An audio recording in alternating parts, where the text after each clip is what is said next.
That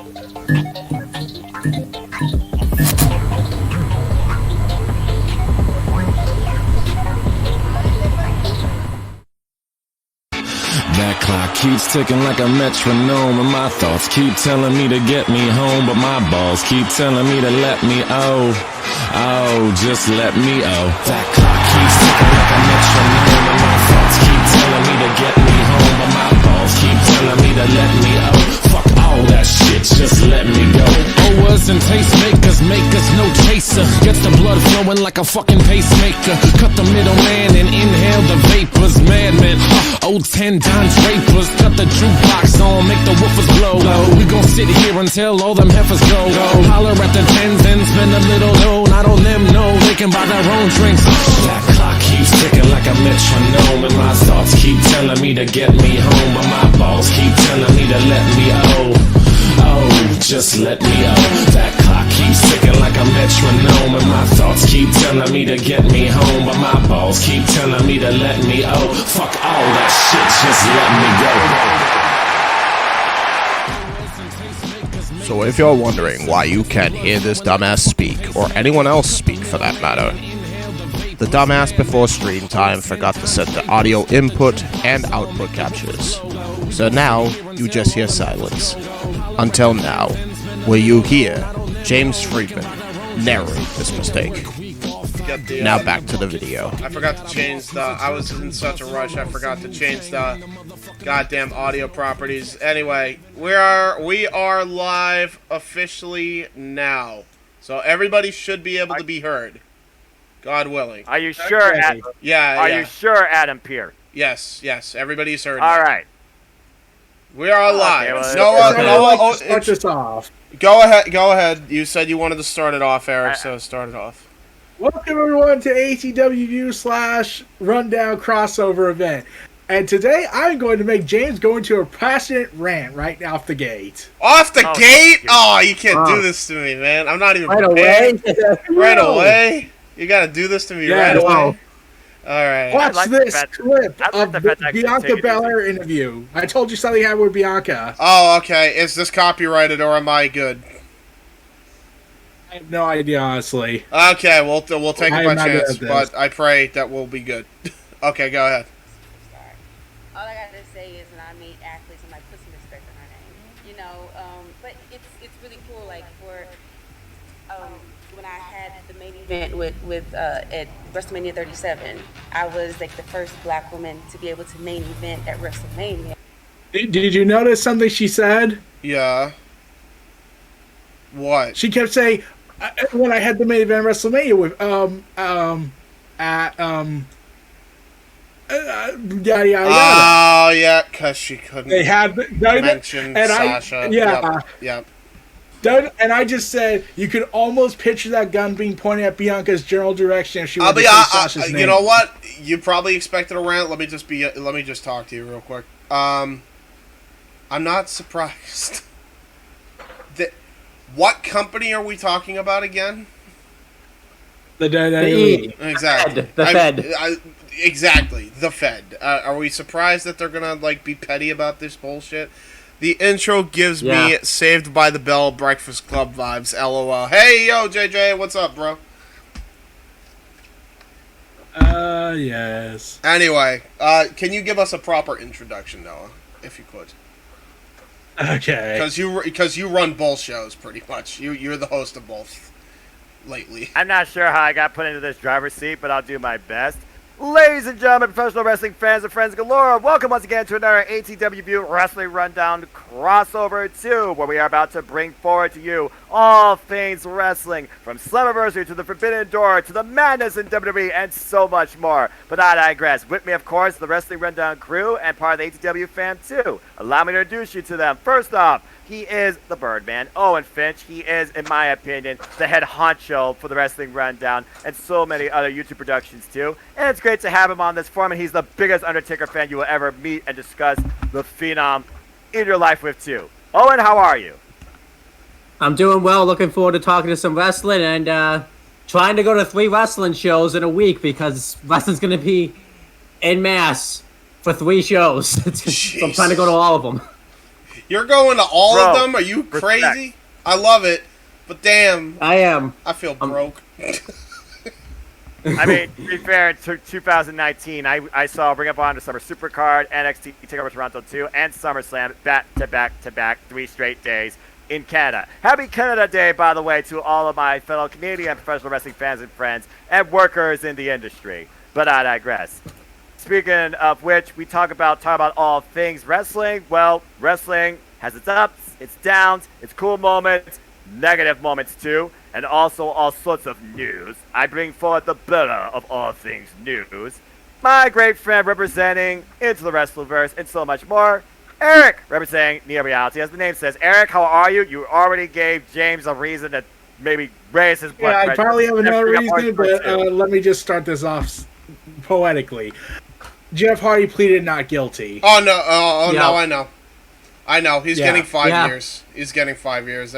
He's already. Thank God justice prevailed for once in this corrupt system known as the American judicial system. But I digress. Agreed. I Not couldn't trying to say talk it. about politics. Amen, brother. I couldn't say it any better Yeah. myself.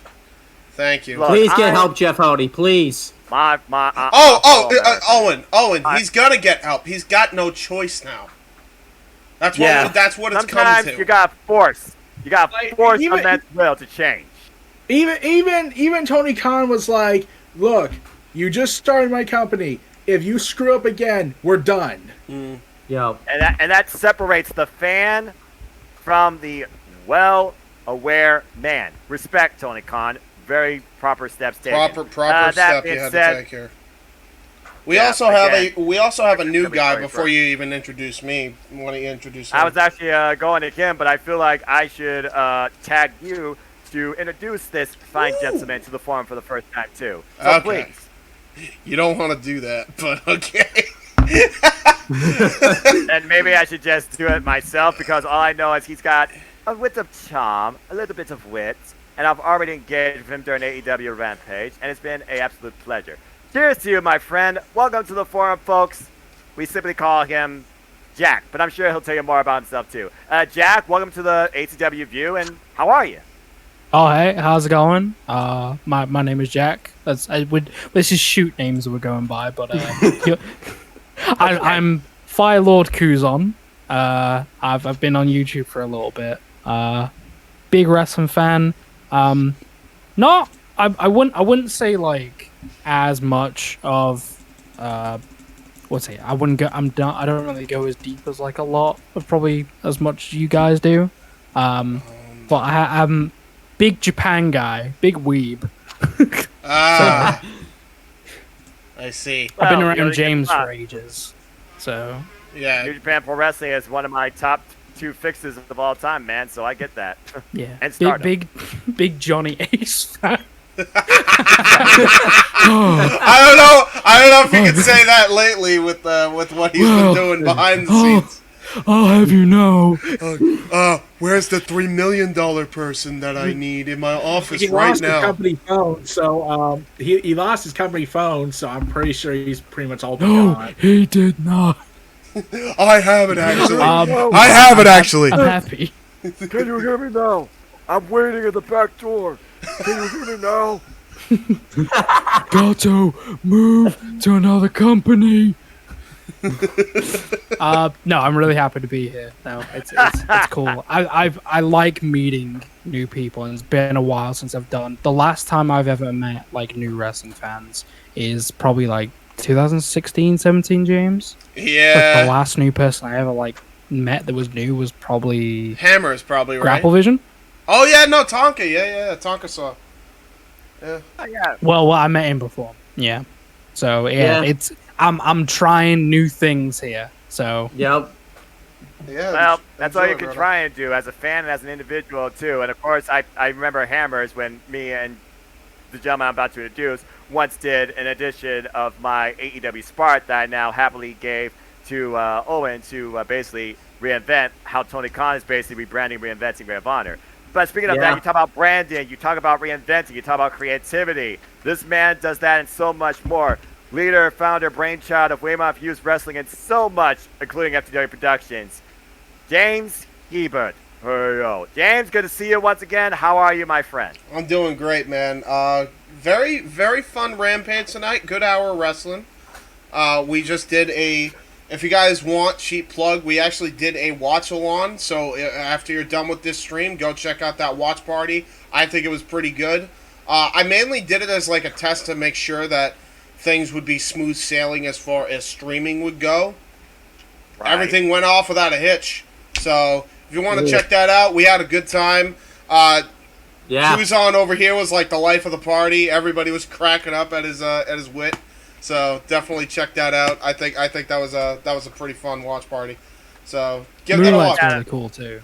Yeah, and shout out to Moonlight. Yeah, and shout out to Moonlight Mirage bringing her own charm and insight as a casual, as you put it, to James, to AEW, having the time of her life. I absolutely love hearing and feeling that energy because that's professional wrestling.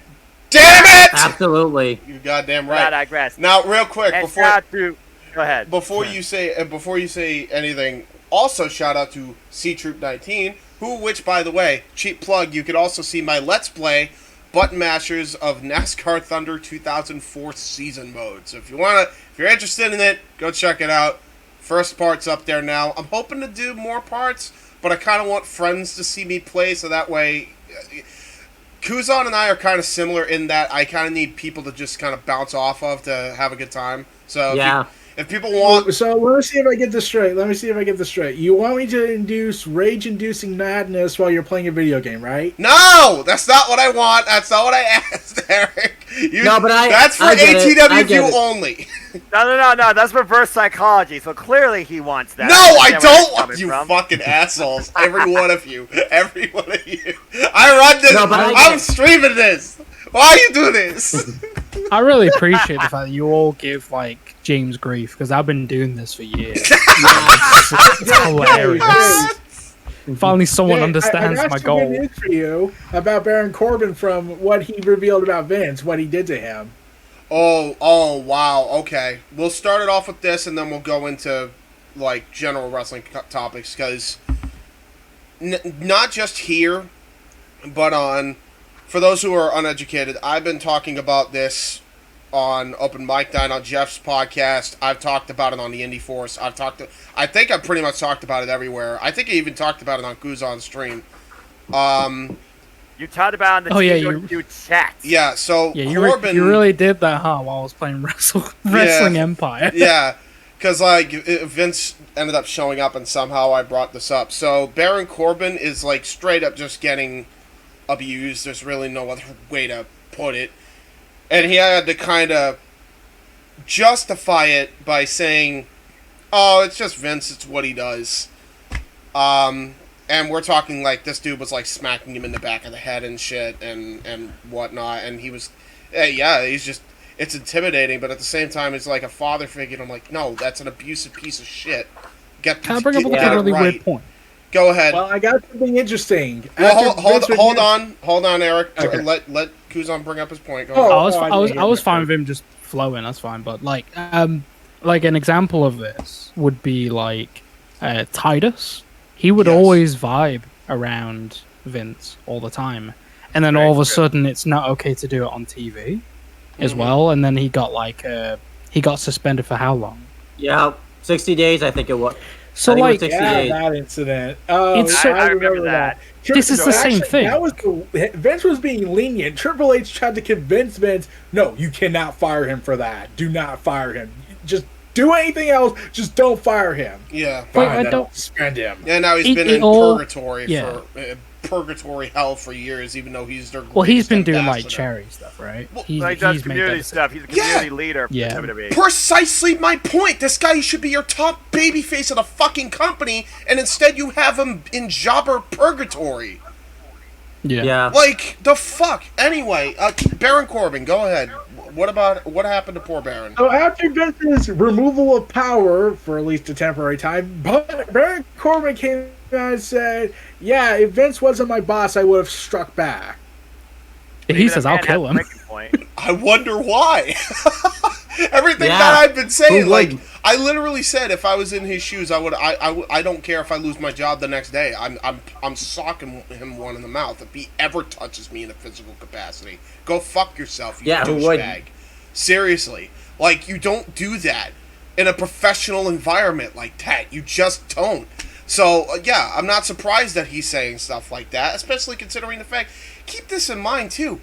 Baron Corbin could legitimately destroy Vince if he even pushed any further than he did.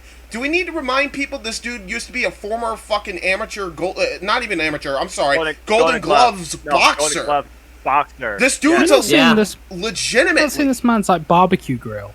He's literally putting dead animals straight on this thing. Yeah! And just going, yeah, this is a Saturday night for me. I'm like, he is... Mate, you didn't even like skin that thing. What's wrong with you? It's crazy because if he wasn't my boss, I would have. Why didn't you? You had every justification to. He provoked you. Bad. Like, I'm sorry. Like, here's the problem with Vince, right? And I've said this for years. I can't even believe it. We might as well go right into Hush Money in the Bank just because it flows nicely into it. I mean, yeah, we don't have to go seriously, chronological. You want to start with the crazy shit? Go for it. We'll go right into Hush Money in the Bank in a minute, but you know, shh. By the way, shh. The problem with Vince is and I think Eric is the one who actually brought this up in this exact verbiage. He runs his company like it's a frat boy party 100% of the time, every time, instead of running it like a businessman taking care of business. You know, like, that's the truth of the matter. Like, that's the heart of the issue. You're not wrong. You're not wrong. And by the way, look at the, you know, we're talking about calling Money in the Bank Hush Money in the Bank now. Look at that whole situation and that scandal. That's living proof of that. Like, you know, did we not learn anything from the Activision incident? Just saying. God. Yeah. Oh, did you hear what Activision did? I don't know if you mentioned this on your Indie Force podcast. They said, okay, after an internal investigation, we have concluded we have done nothing wrong. Yep. Yeah. We looked at ourselves and went, nah, we're good. Yeah, we're fine. We're okay, man. Everything is fine. Insert flaming background and dog drinking coffee. Yep. Also, as we head into Money in the Bank, I do have an update. John Cena's big return, yeah, it's ruined. Let me guess, injured. Really? How? Yeah. Or Hollywood. You want to know how it's ruined? It's either injured or Hollywood said, nah, mate, you ain't doing that. They said this. Okay, John Cena, we kind of have a plan for you for Hollywood down here, so if you do the Austin Theory match next year at WrestleMania. Nailed it right on the head. Yep. Nailed it right on the head. Hey, that spells a great omen for when The Rock is supposedly coming. Yeah. But as we keep saying, James, he has nothing right now booked all the way through to, sounds like, WrestleMania. Hey, listen, same thing with Punk. You and I have the same method with Punk, though, Noah. I'll believe it when I see it. Damn right, because I don't read anything. I watch it, and then I'm like, oh, okay, it actually happened. Go ahead. Zach, and speaking of craziness, Jordan Devlin came out with a tweet, and he went and committed blasphemy. Oh. Do tell. He says Tanahashi couldn't lace his boots. Ooh. That's hilarious. That's hilarious. Can we get this match? I'm sorry. Dude, can he leave? Please. Can he leave that purgatory that is World Wrestling Entertainment and go to Japan and challenge the Ace? Irish Ace versus Japanese Ace? Please. Please, the billing writes itself. James, did you hear about... let's get James going again. Did you hear that they've rebranded Jordan Devlin and he has a new ring name now?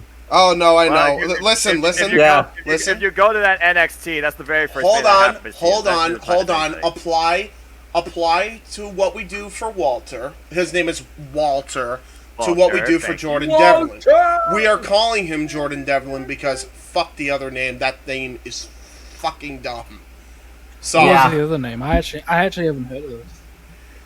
Okay, you what? guys can go ahead and say the name. Let me just take off my headphones. Go ahead. I mean, I don't scream. Isn't it J.D. McGough or something? I don't even know because I'm not. I don't even know. Yeah. Not my NXT. I don't know. It could be worse. I mean, like, at least they knew who he was, as opposed to what happened with Drew Galloway a few years back. So wait, what's the name? What's on it? JD McGaw, isn't it JD? JD. So Jordan Devlin. Yeah. JD, Jordan Devlin. Okay. It's like JD McDonough? Yeah, it's something like that. Is that like an actual like Irish mythology thing? Oh shit. I have no idea. See, that's Yeah, I a don't thing, know. right? It's like these are things that people need to like look into, Which because they don't. like no, like you had to have Finn Balor explain his name, Right.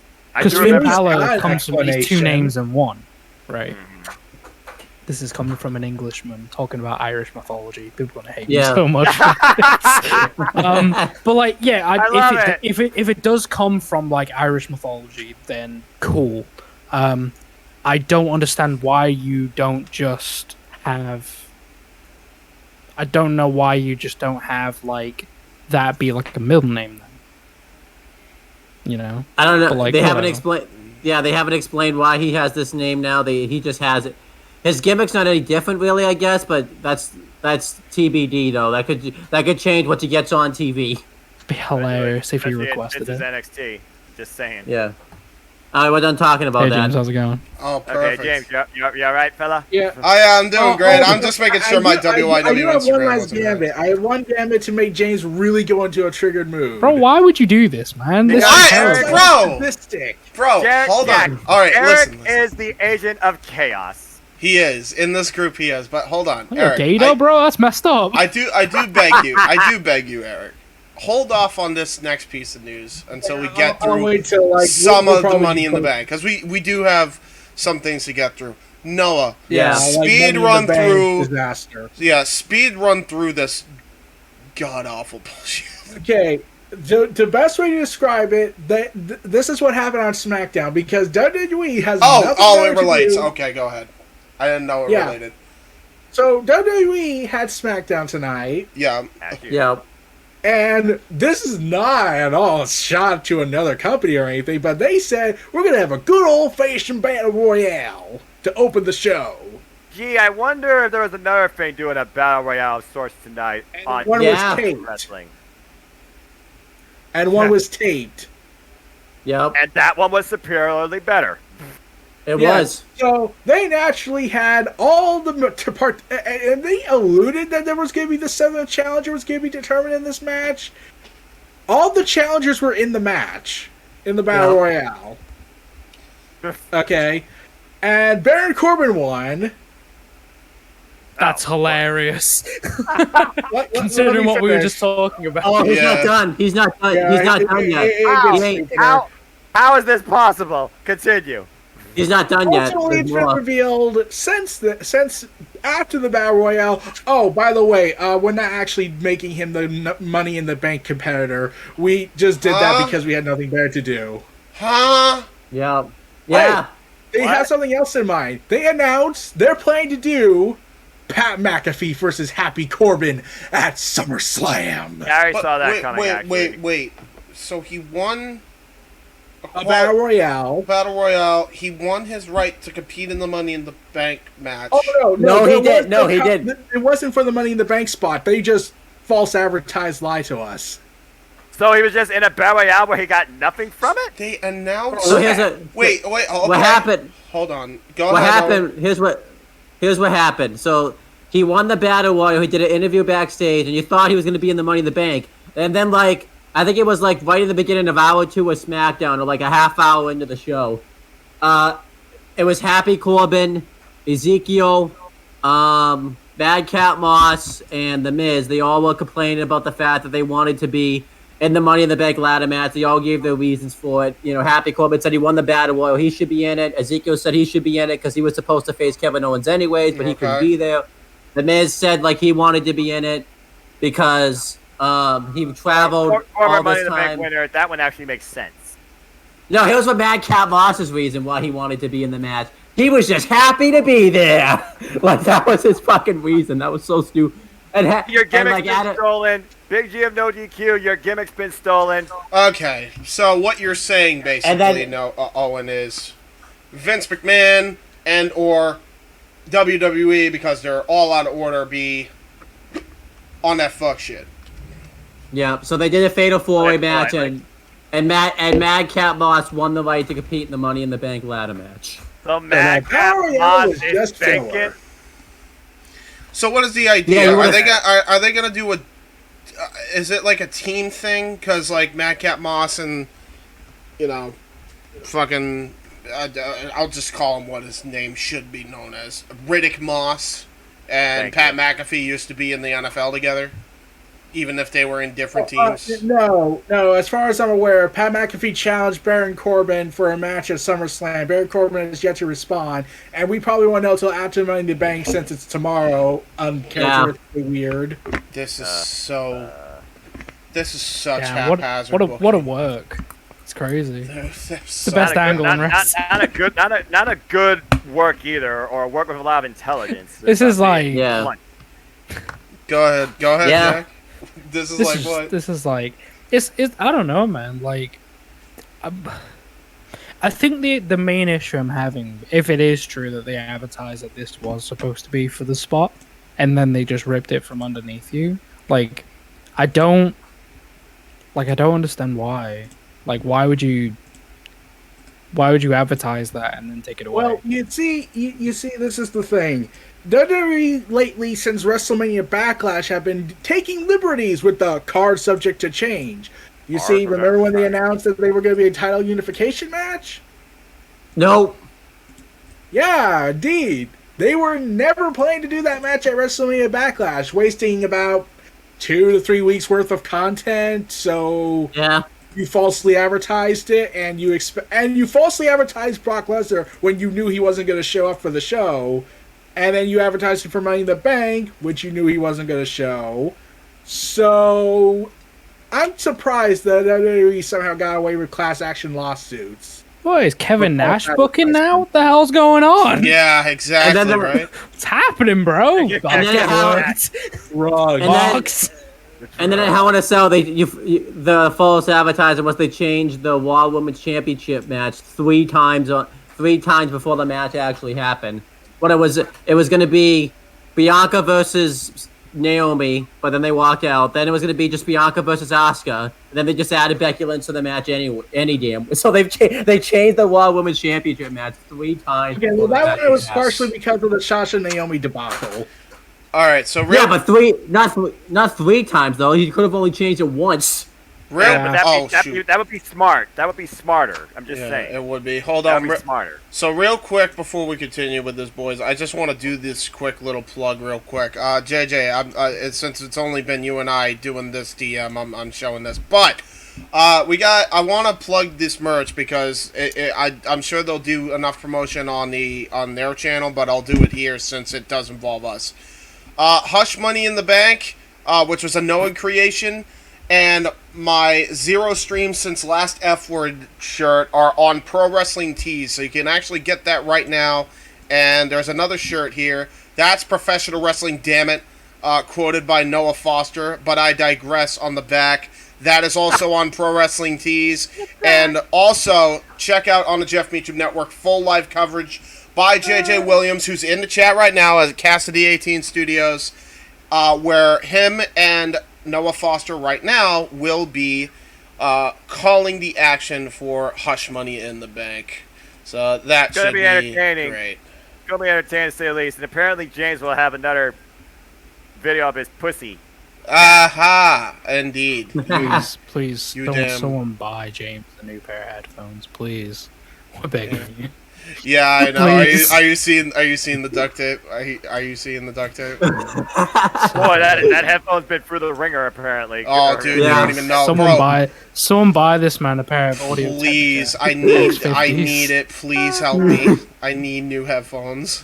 I'm with you. There you go, JJ. I did it. When we talk about Money in the Bank and all the insanity that comes with that, then I got some big news to tell you all. But let's wait till we finish Money in the Bank. Yes, please. Well, I mean, so far, what's funny? All we talk about Money in the Bank is the fact that it is tomorrow, premium live event on Peacock, the worst app ever in existence to host any sort of wrestling content. I agree. And why did they do what they did last? Why did they do what they did last year?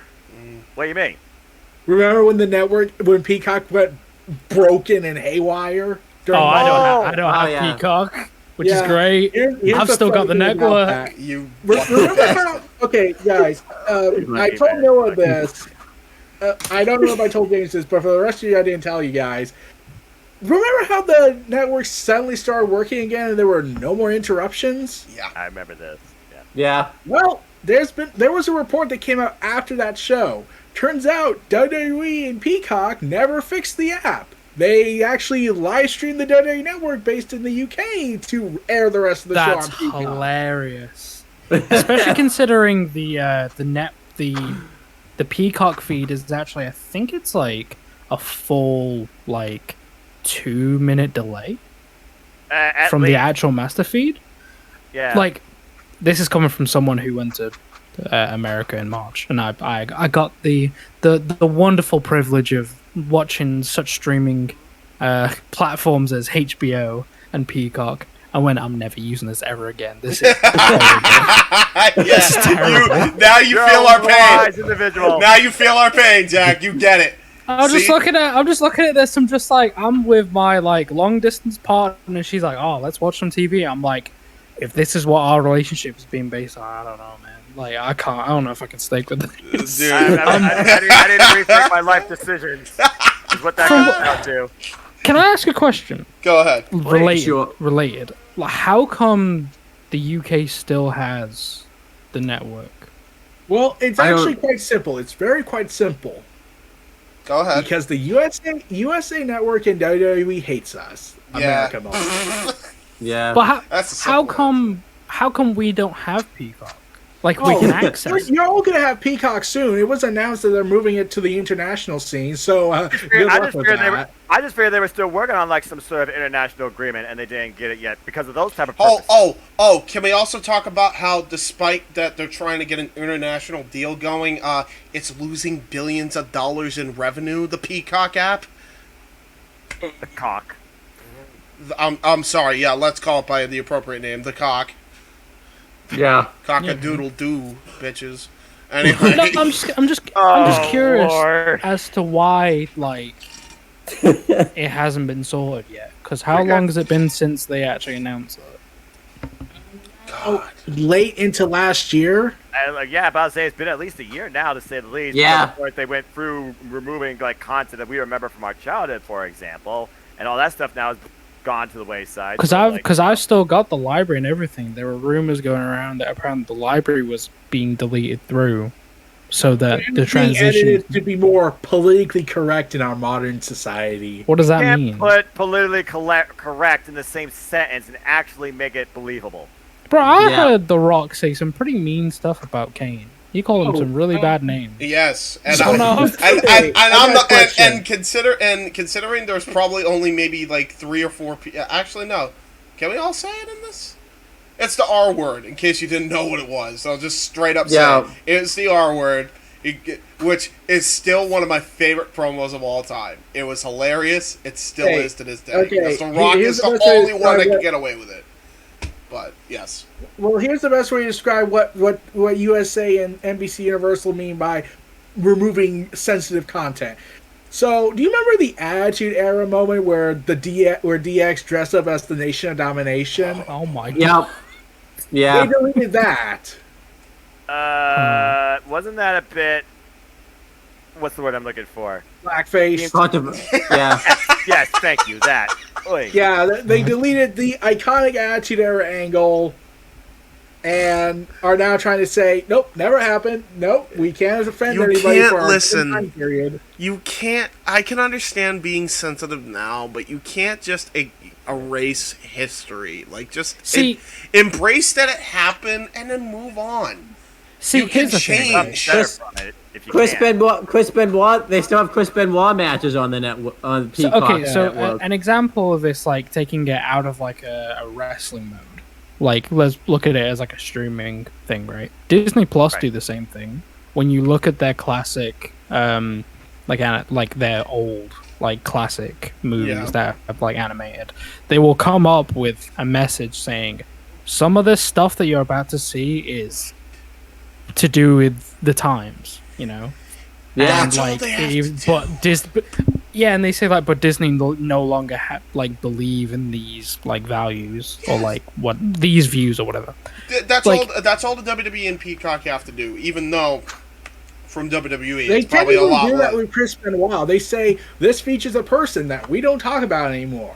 Essentially, When do they say that? They just Yeah. don't put his name. no, they don't on say. it. They just give you a warning label saying beware of certain people in this content. Yeah, that don't- depending that on don't certain endorse pay-per-view or events something. that were heavily involved with Benoit. I think 20 Oh. they did it. 20 they have that disclaimer. Probably the Rumble Vengeance 2004, definitely. Yeah, and I Vengeance don't 07.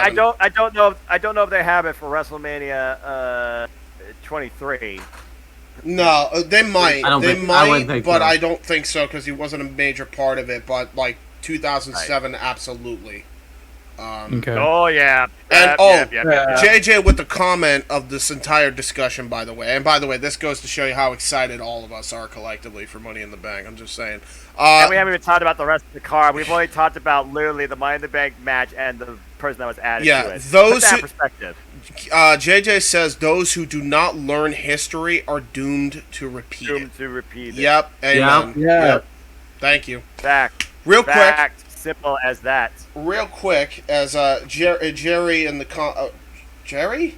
Why did I call him? Oh, Jerry, because Jerry Slaughter. I'm getting all my J's confused. James, Jerry, JJ. There's too many J's. JJ in the chat is spitting hard facts in the comment section.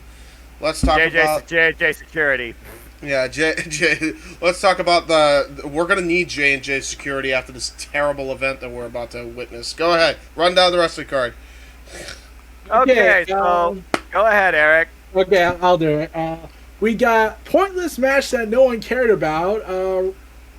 Bianca Belair versus Carmella, because that's No! certainly not going to be a sign of disaster, Oh, like yeah. what happened at SummerSlam. You ain't kidding. Oh, And, hold and on, Ronda before we Rousey continue. versus Natalia. We don't Let's care just about put this that. out there. The money match was supposed to be Bianca Belair versus Rhea Ripley. Rhea right now is suffering from an injury. Yeah. Isn't just concussion? Isn't more? All I can say is Rhea Ripley, get well soon. Yes. I Yeah. really hope Amen that she to that, recovers yeah. and can continue because she has so much promise still yet in her career. Continue. Agreed. Well, as I was going to say about Bianca Belair versus Carmella, there is rumors that Bayley's set to return soon. So they could redo what they did last year. Yes, most likely. Possibly. And also, we I got think you Ronda should do Rousey versus Natalia, a match no one cares about. Dude, yeah, okay, so hold on, because I'm sure he doesn't even know this. I have to explain this. Just this once, though. I have to. Kuzon, do you know what they did for, the match? This match in particular, Ronda and Shayna? Or, I'm sorry, Ronda. It should be Ronda and Shayna. Ronda and Natalia? Yes, Ronda should be the match though, but continue. Do you want to know? Go on. They brought up the fact that Natty does OnlyFans with their sister. Oh, I know about this, and there was like a montage video Yeah, of like yeah, all the yeah, stuff. yeah. There's Yeah. literally like there's photo shoots of like Ronda Rousey, like not just top naked, but like bottom naked. Yeah! Like you can Yeah. see, you can Yeah. see like Why? what's Bro, it's I don't know, such... you can see that you can see beef curtains. It's not fun. Why would you? No, I think I have Why a would they better make question. that an angle?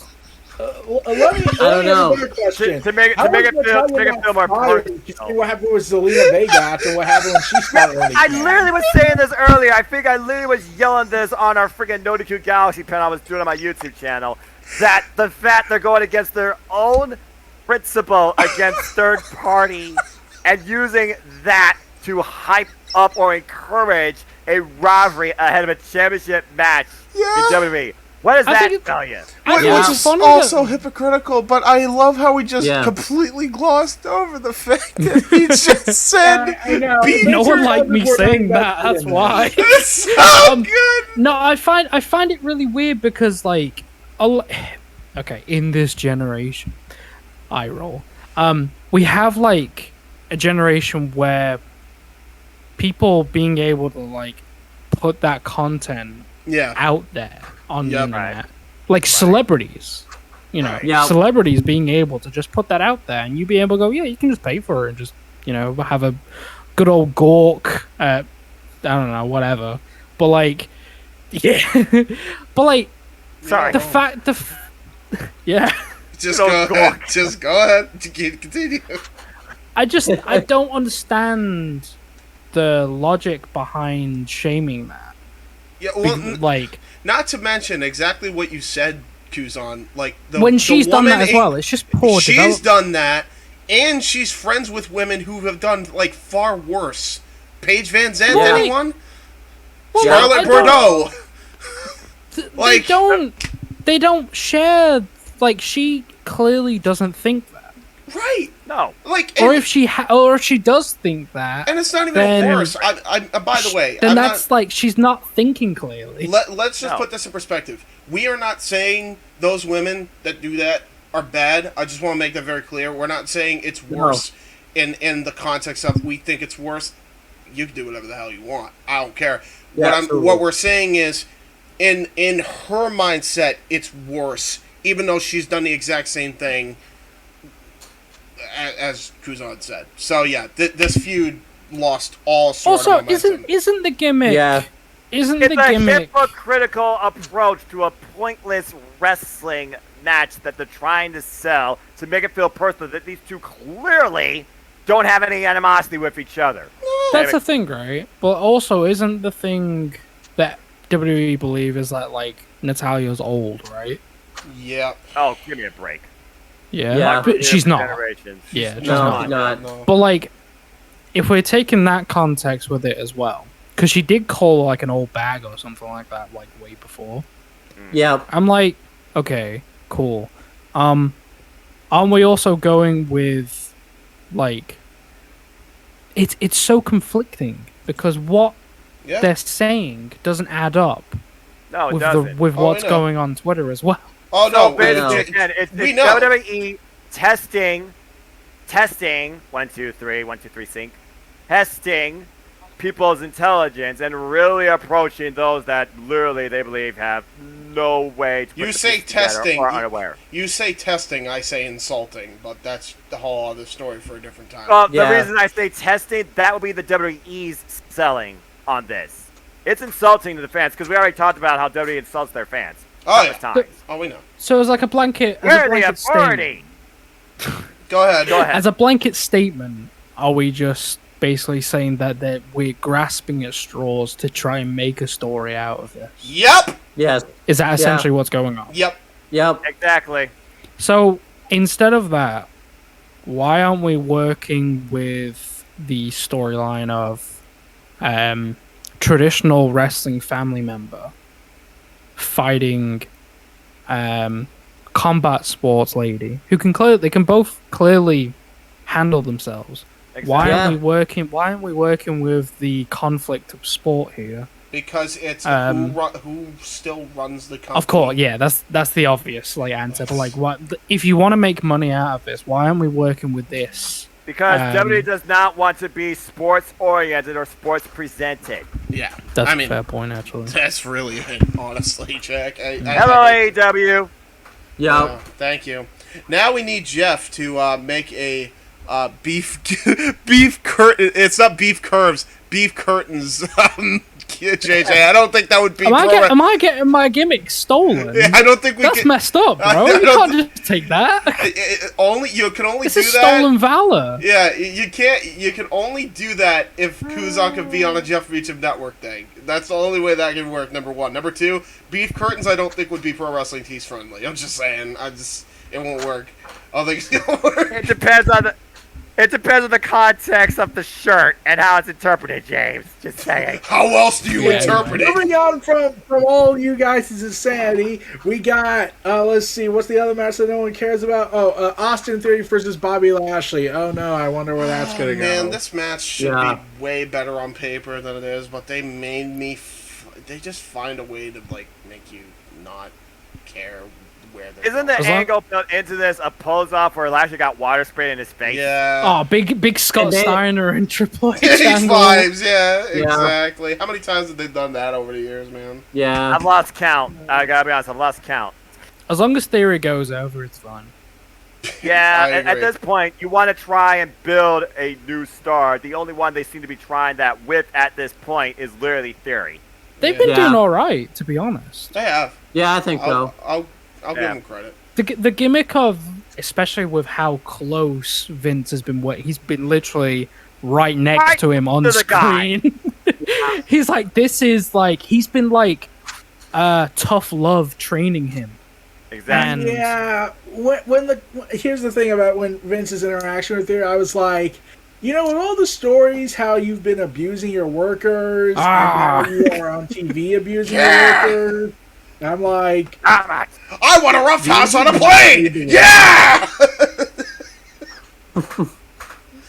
ride it up and down. I would have the Yeah.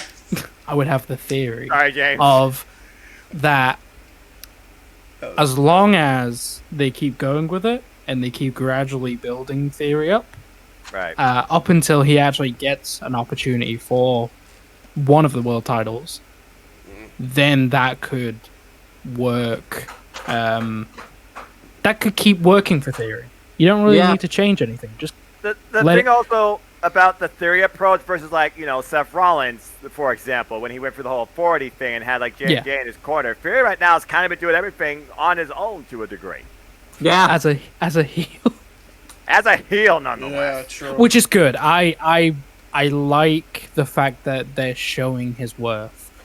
As long as Vince can stay on camera with him as well, as long as they keep going, or just have some vignettes where he's, you know, slapping him across the face, going, "You need to do better," you know, Yeah. or be like, "I'm proud of you," or whatever. Take another selfie and post it on Instagram with Vince McMahon. Pretty, yeah. As long as they keep that going, they have that interaction. Theory's solid. Mm-hmm. Right. And Yeah. lastly, right now, he's just a guy right now in mid-card hell now, it seems, to Yeah. put What's Theory going over. on with Bobby? Like, I Last don't year- He understand. should, Last it's year- weird because he should be over. Like, I remember watching. Right. I heard the reaction he got when I turned my back on the Almost match on Jeff's stream, but like, I heard him. Twice. I heard his reaction, Why? and he was like over. Twice. Yeah, he Moreover, was. Red, He was. moreover at Red Crit of Hate versus Backlash. Like, Yeah.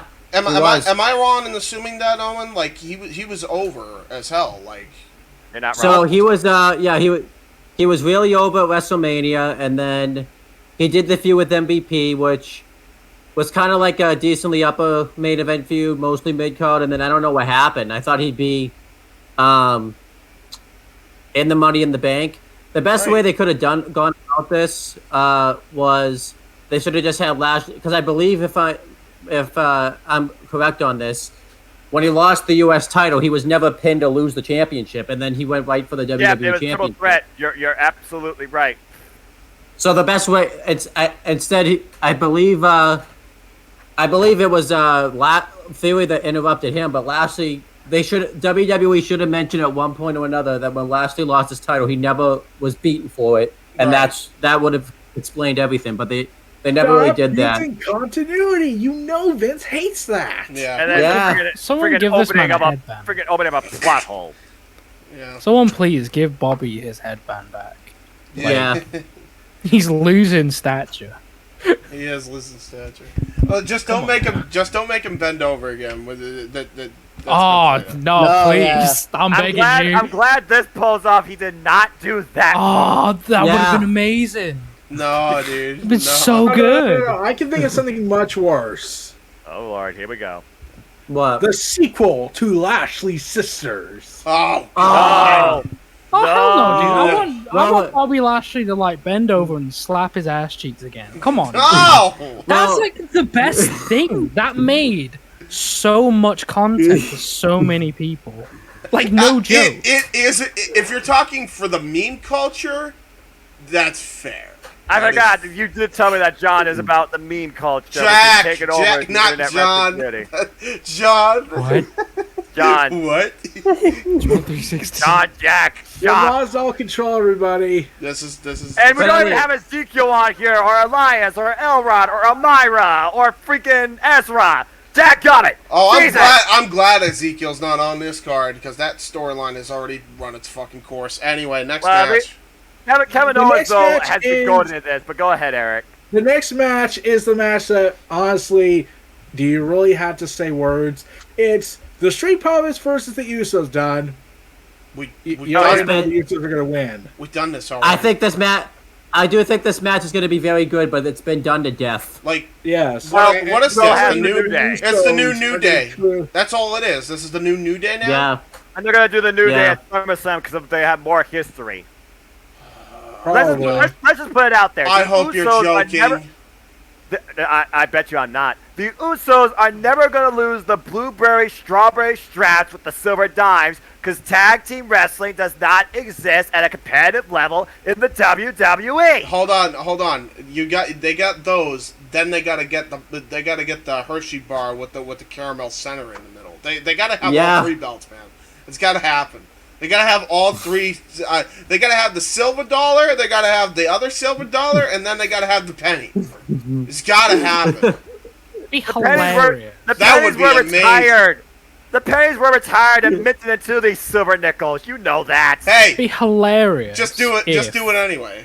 Go ahead. If they unified the titles and they brought out the women's original. title Penny design. bells. If they brought out the women's title design, they just went, yeah, these are the men's titles now. Oh my god. That would destroy the internet. Oh my Yeah, it god. would. You know, the only difference is instead of white leather, they're on black leather. And they did, Yeah. Yeah. just to make it even worse, they don't even hide the fact that it's a women's titles. They just duct tape the word woman and then put man on it.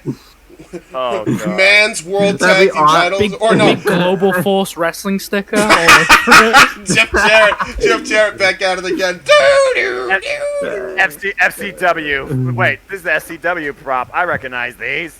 Yeah. Brian Sesame, the first one to point that out. Uh, Oh, good lord. Usos win. This is obvious anyway. Next match.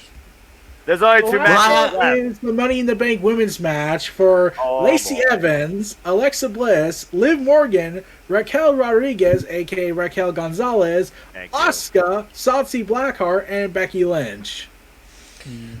There's only like one woman that could win that match, and that's Liv It's Morgan. Becky. If it- Yeah, everyone's been rooting for Liv Morgan. Even the wrestlers are like, can we just give it to Liv Morgan? Well, I Yeah. mean, let's put it in perspective. How many people were rooting for Nikki ASH last year? Yeah. How many people were rooting for Shotzi Blackheart last year as well? yeah, They fucked both of them over. yeah. Nikki That'll be still no got the different. cake. Honestly, just having a freaking female that's won it already win the Money in the Bank. Have Becky Lynch win it. Who cares? Who gives a shit? Does anyone honestly give a shit at this point anymore? The only way the Money in the Bank could be relevant to me, and this is just my perspective, Becky cashes in on Ronda. Yeah. Seriously, you might I don't see any other way you could do it anyway. Because we know they don't like building stars, so why even bother attempting that you're trying? Because clearly it's fucking forced. I would love to see someone who hasn't won the briefcase yet, Like Liv. and then have them lose it in a singles match. Well, it's That's funny all, that's you ha- that's bring it up, happened. That's happened. But That's happened. not Owen. Not Not for in the the women women's. yet. The women are Oh, yeah. against. Listen, they want to be treated on equal. They want to be treated on equal footing as the men, right? Oh god. Here we They go. do, right? Then fuck that. It's already been done I before. guess. If it's already been done before, I don't want to see it again. Give me something fucking fresh, especially for the women, for crying out loud. Like, you're fucking not giving them anything. You've already said fuck it to the tag team straps. We haven't heard from them in months. And they canceled the tournament. They canceled the tournament. Yeah. And Yeah. then you're just like, but it's like, we know you're not gonna care because you like to stick it to frickin' Sasha. So why am I even gonna bother investing my time? Meanwhile, Impact Yeah. Wrestling has 3 knockout tag teams right now. Thank Knockout you. tag team championships and I'll- 3 knockout matches tonight Check, on their please. specials all delivered. Check, please. I want to watch good women's wrestling. I'll tune in the Impact. I'll go to Stardom. Hell, AEW has a better women's booking than WWE does right now, and that's And saying they a do lot. mostly trios and tags on Dark and Elevation. Yeah. And I ain't even gonna lie. Digress. The only bad thing about the women's division right now is Marina Shafir. Like, you can name about 50 in WWE's division. Fuck. And NWA, Yeah. for that matter, NWA's women's division is Yeah. also stacked with tag teams. That's the only They good got thing tag that champs company there, too. has. Yeah. This, Yeah. th- But this still, company, that's something. this company is a mess. Isn't MLW also starting their own women's division? Yeah, They they did, already yeah. did. Yeah, with with Taya Valkyrie as Valkyrie. the champion. Like, For the yeah, featherweight, let's I go. believe. Let's go. I don't think that's their only Ultimo- women's champion. At this Ultimo point. Taya, let's go, baby. Ultimo Valkyrie. I know, James. Calm down. Anyway, But God bless that yeah, woman. at this point, here's the other problem here.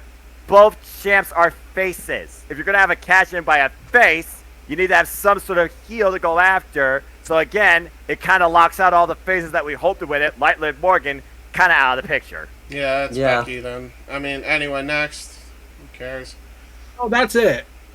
Where's the The men's? men's Money in the Bank. Well, Oh, we already talked about the men's, didn't we? Well, we only talked about the additional guy, which apparently you guys Oh told me is yeah, Madcap Moss. we got Seth freaking Rollins. Don't That's care. He'll probably win it because he Oh, has damn. a story with Roman and Brock. Again, yeah. Drew McIntyre. Oh, we already know he's Clash set of to fight Castle. Roman at Clash of the Castle, so that's out. Sheamus. And Omos. Do you really think he's gonna No. win it? Let's be real. Omos is there to look intimidating and get buried under 50 ladders like Madcap Moss, who will most likely be screwed by Baron Corbin. Matt Riddle, aka just Riddle.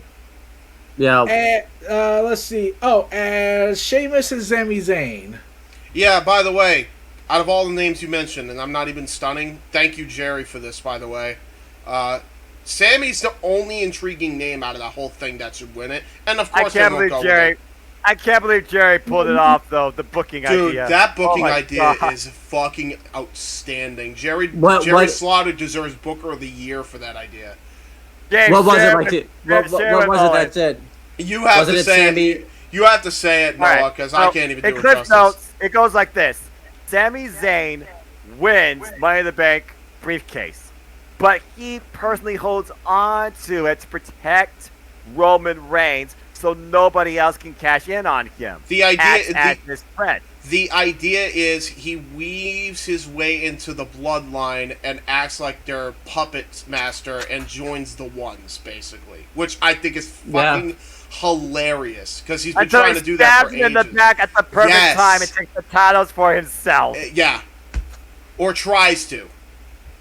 Yeah. he Which could would the be one that failed. amazing. What an amazing Yeah, I love story it. that would Just be. the angle. Think about that angle actually happening. That would be... The pop that it could get. That's the only interesting thing, now that Jerry mentioned that. Yeah, Everybody and else does anyone is like, see a we've pro- seen it Does already. anyone see a problem with this, though? The only reason Sami Zayn is interesting is because of Roman. Yeah. Yeah.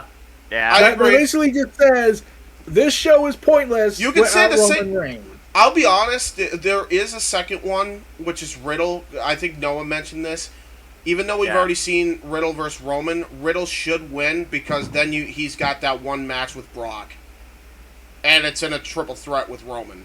Which... Yeah, Yeah, and he could yeah, also bypass too. that. He could also bypass that loophole of challenging for the Universal Undisputed Yeah, Universal Championship. Yeah, that would make sense, which means it's not going to happen, so I'm not going to have yeah, thank you. Alright, I'm that's not our... saying logic and Well, WWE in the before- same sentence. Go ahead, Owen. Well, before we move on, I will give my, because I didn't really get to give much of my predictions because I think we all were talking. I'll just give my just I'll rapid go fire him. Rapid Alright, fire him. Yeah, go ahead. Brad. So, Theory retains the U.S. belt against Lashley and Agree. faces whoever he's going to face at SummerSlam. I thought he'd be seeing it, but I guess that's not happening now. AJ Styles. Yeah, that'd be one. The Usos retain the Unified Tag Team Championships against the Street Agreed. Profits. Agreed. Ronda retains against Natalia. Yeah. I'm picking Liv Morgan to win Money in the Bank. I It's probably love not gonna that. happen, but that's what I'm picking in. Yeah. Bianca retains the Raw Women's belt against Carmella and Agreed. faces Whatever, yep. and faces Rhea if she's back by then Yep. at Or barely. SummerSlam. Agreed. Or barely if we're lucky. And I think Seth wins. I think there's like 4 people that could win. It's Seth. It's Seth. It's gotta be. Yeah, Seth. I think it's Seth. I think it's Seth, and then Sheamus Sheamus previously won Money in the Bank, and he literally was using the Authority's behalf to cash it in on Roman Reigns after he won some lame brain Survivor Series filler tournament to crown the champion. Yeah, exactly. Don't even remind me. Don't even remind me about that. For some reason, James and I at the time thought that show was good, and I don't know what the fuck we were thinking back then. We must have been really like on some, Cloud 9 shit, You guys were just really excited for Teenage Mutant Ninja Turtles. Were you on Mike Hart's Lemonade? Good lord, what the hell's wrong with you? I don't know what the fuck we were doing. Like, we were wasn't drinking Sheamus the in lemonade, all right. We were drinking that. There's a reason why. There's a reason why I'm straight edge, ladies and gentlemen who watch this for Go ahead, Kuzon. Repeat the question. Wasn't like this around the time when Sheamus was doing movies? Because he was either who was Rocksteady? Yeah, He was Rocksteady, the other one? TMNT. yeah. Yes, Yeah. This was like around that time. probably. I don't know. And then they said, let's Yeah. give this guy the belt, and they went, actually, Let's. nah. Yeah. Yeah. That's Hey, before we continue with the rest of the festivities of topics that we have to go, we are actually right around that hour mark. So, what we're going to do is, we're going to do what we do always when it's a rundown type of event. We're going to go right to a commercial break, but don't go anywhere. When we come back, we're going to be talking about all the indie stuff, and we're probably going to talk about Impact. We're going to be talking about some other stuff. I'm sure Kuzon might want to bring in a couple things along with that topic, so we'll be right back for the rundown ATW crossover. Don't close that window. The following announcement has been paid for by the Indie Force Podcast. This is podcasting like you've never seen it before. In 2019, Michael X won the Wrestling Rundown Predictions Championship, taking the wrestling world by storm. When the virus attacked, these four individuals would create a podcast to talk about the nerdiest shit on the internet, filmed in the Massachusetts Underground. They talk about everything from professional wrestling, YouTube, mixed martial arts, movies, comic books, tabletop, video games, anime, social media, content creation, and everything in between. Watch the Indie Force on the J. Hebert Studios channel now and subscribe today. The following announcement has been paid for by the Indie Force Podcast. Do you think you have what it takes to cut the greatest promo in professional wrestling history? Step through the ropes, pick a gimmick, and know your role. The Ring Scoops Wrestling card game is the ultimate pro wrestling fan party game. Draw cards at random, use your creativity, and cut a promo on your opponent while the audience cheers. The Ring Scoops card game. Available now. Good evening, ladies and gentlemen, boys and girls, Indie Force fans of all ages. I am Luke Lynch, Commander of the Legion, and if you have not already, check out my adventure vlog series over on my channel. Grant you, it's not the most often updated series. It's definitely far from frequently updated. But when it is updated, it's good times, geeky, nerdy, and fun times all around with cool geeks from all walks of life. For example, YouTubers, content creators, Twitch streamers, you name it, I've got it, all on The Adventures of Luke Lynch, which you can find on my channel. Subscribe, like, comment, watch, share, do the whole thing under the umbrella of For the Win Productions. Future James, take it away with that outro.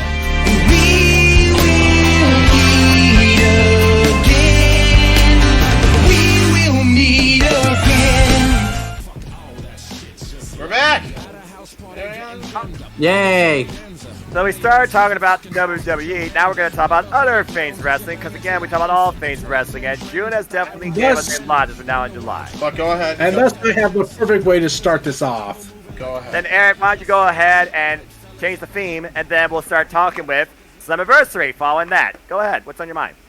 Game Changer Wrestling shot themselves in the foot. Hold on to the Slammiversary thing. What did they do that was stupid this time? Oh, no. Oh, you want to know? Oh, yeah. Oh, no. I don't know. They decide, okay, we're going to have a death match, okay? Standard stuff. And we're going to get light tubes, and we're going to stab each other and shank each other and then stab into the head while the guy's bleeding internally. Oh my gosh. What company is this? Game Changer Game Changer Wrestling, Wrestling, GCW, the one that Moxley is in. And that Matt Cardona was leading the charge at one point. Okay, Eric, you might know the reason why this happened. Why did Cardona get his shoulder injury? Because I haven't been able to watch it because I can't stomach through a GCW. You don't know what happened? He got a torn tricep during Downward Spiral. I don't think it was ever said how he got it. It was just during the match. Yeah, they were in a downward spiral, all right. Yeah, and yeah, he just announced it after the whole thing. He did say during the show, "I beat you with a torn tricep." But as for this new situation where shanking someone with goddamn lights, let me just best way to describe this. He had to go to the hospital. Yeah, and you know, it's fucking stupid. Yeah, no, this company does. This company is stupid. James and I were talking about this the other night. I have not watched, I don't think, a show.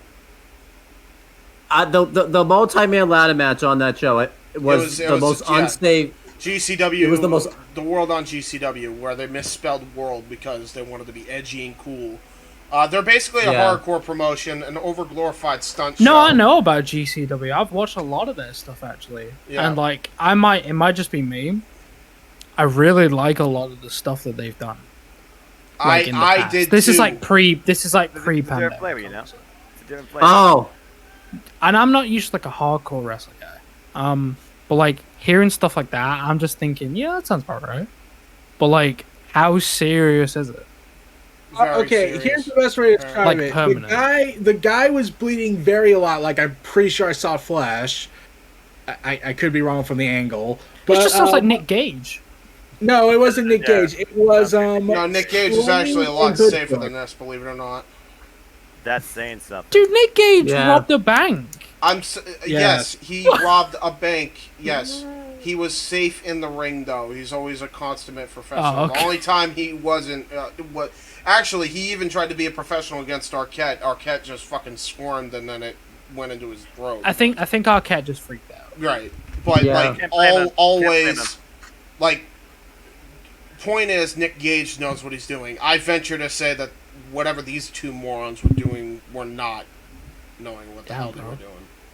Yeah. So I had to look into it. I was trying to look into it. He had to get stitches both externally and internally. So it's internal damage as well. Yeah, and that the multi-man ladder match is like the epitome. It was at GCW versus the World, and it was like they had the most rickety of fucking ladders I've ever seen anybody have ever, and they had like this mega contraption all over ringside already pre-made for some damn reason.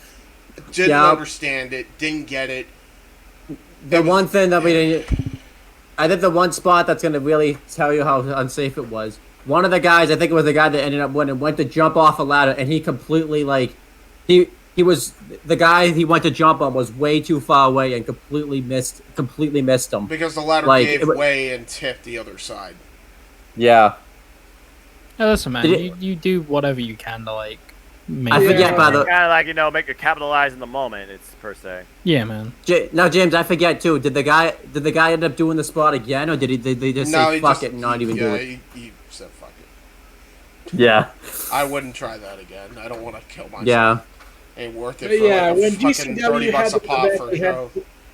The match had only lasted about 94 seconds. Oh, and they had to, And they had to stop it because the guy was bleeding badly and had to be taken to the hospital. I'll be honest, so that's a really good, like, I know this is, like, me thinking quite, like, this probably won't be taken the right way, but, like, that's a really good moment for both of those guys, though. Because, I get why you're saying that. I get why you're saying that, yeah. Like, if you think about the attention span, well, like, it's not just that, but, like, you can show that on your site, like, in a few months, and then be like, oh, look at this, you know, look what we did this year.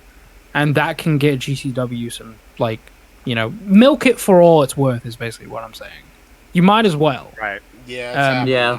I hope the guys... It makes sense to do that. Yeah. It really does. Yeah, as long as the guy survived, you know, fuck. Well, I hope the guy's okay. Wow, internal damage is, like, a really bad, you know, once you get stuff... He had to get stitches, but they did say he's good. He's going to be out of action for a while, but he's good, he said. No shit. Oh, that's good. How long ago was this? 2 days ago, Thursday. Oh, okay. Let me see. Jesus. Well, there you go. Oh, Again, BCW, it's a whole different speaking world. of grotesque violence in Detroit, let's segue into this for a sec. I gotta reveal something. Go ahead. Please. Santana got hurt Yeah. I'm not surprised. during the awesome Blood and Guts match. Yeah. And then I found something else out just moments ago when we were all talking earlier about Money in the Bank, and I wanted to talk about this. Go ahead. What? Prior to this, Santana wrote a tweet saying soon. Yep. Here's what was said. Sean Ross Sapp speculated this. It's not confirmed yet. But Santana, one of the AEW originals, might be departing. Really? Yep. Yeah, Yeah. and you want to know why? Yeah, why? Yeah. He's having So- a fall with Ortiz, it seems. Yeah.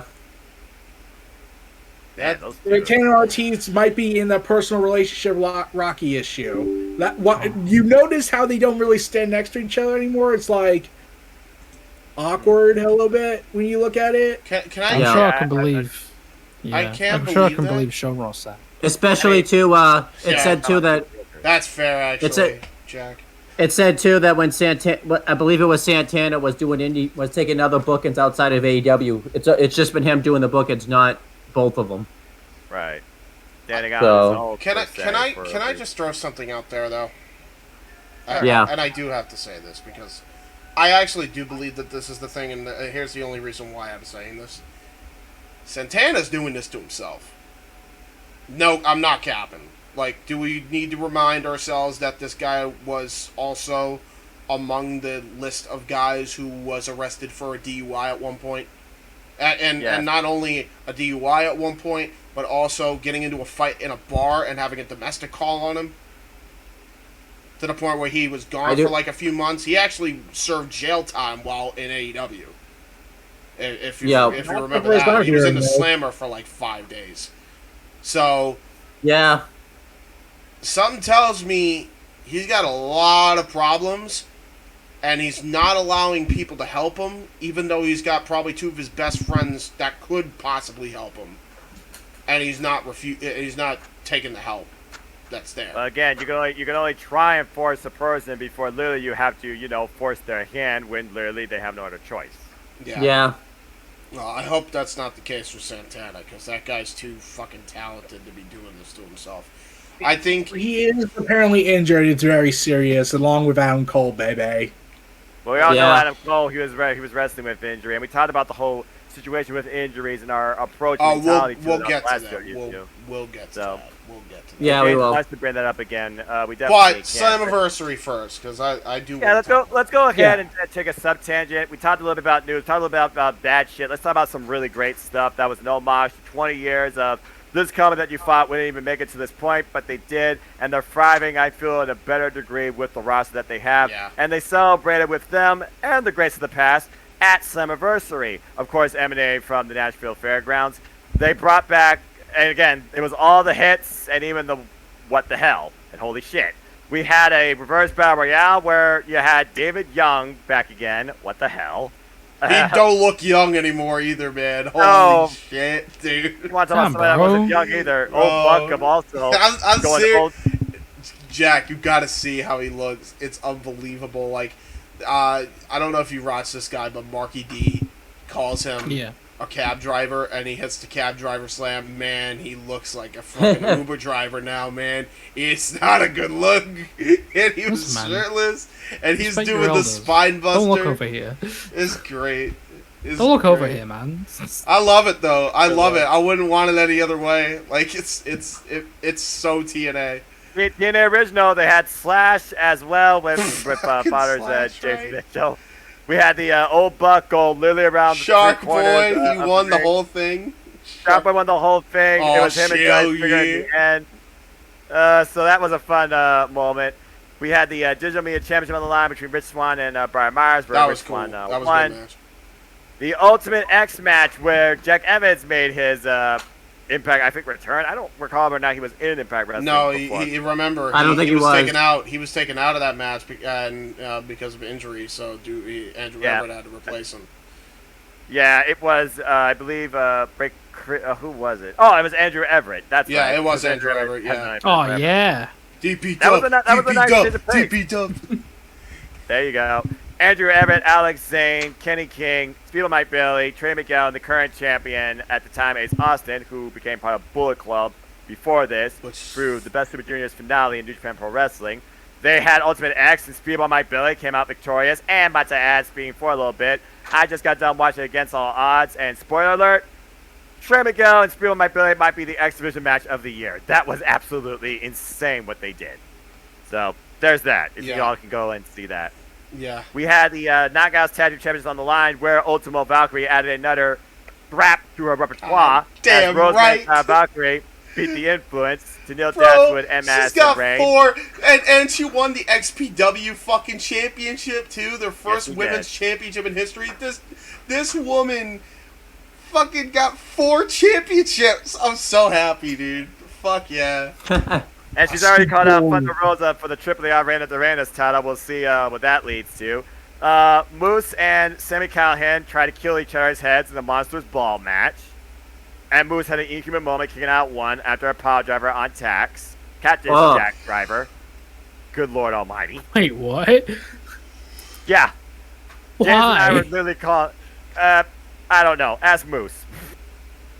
Damn, bro. Yeah, I know, Watch right? a move It's so I like can crazy. kick out of it. And then kick out one. You had to see the match to understand I can imagine why. it would work, and yeah. It was Monsters Ball. It was Just put that fucking outstanding. It was the match of the night, honestly. I think it might be match of the night for me. Yeah, Summer Callahan's good. Sammy Callahan, Moose too. Moose is hell of a fucking talent. Yeah, he is. He is a 5-tool athlete. Let's just put it out there. Speaking of 5, we had 5-on-5 10-man action that was literally an homage to Impact Wrestling's past, as Honor No More took on the returning David Richards, Motor City Machine Guns, Kazarian, and Magnus. Oh, excuse me. Nick Aldis. Tracy Brooks even got involved and took out Maria Kanellis. Oh, hold on. Yes, an homage to Impact's past. Picture, if you will, Honor No More to face TNA Originals. That's exactly how they marketed it. Yeah, and they Scott brought in commentary. They brought in Canada. Frankie Kazarian and the Motor City Machine Guns. Absolutely, yes. And Christy Hemmy's announcing the match. Cool. Right? Yeah. And then Nick Aldis is there too. Kinda alright. I'll give you a pass there. Probably fair enough. Right? So, 4 originals.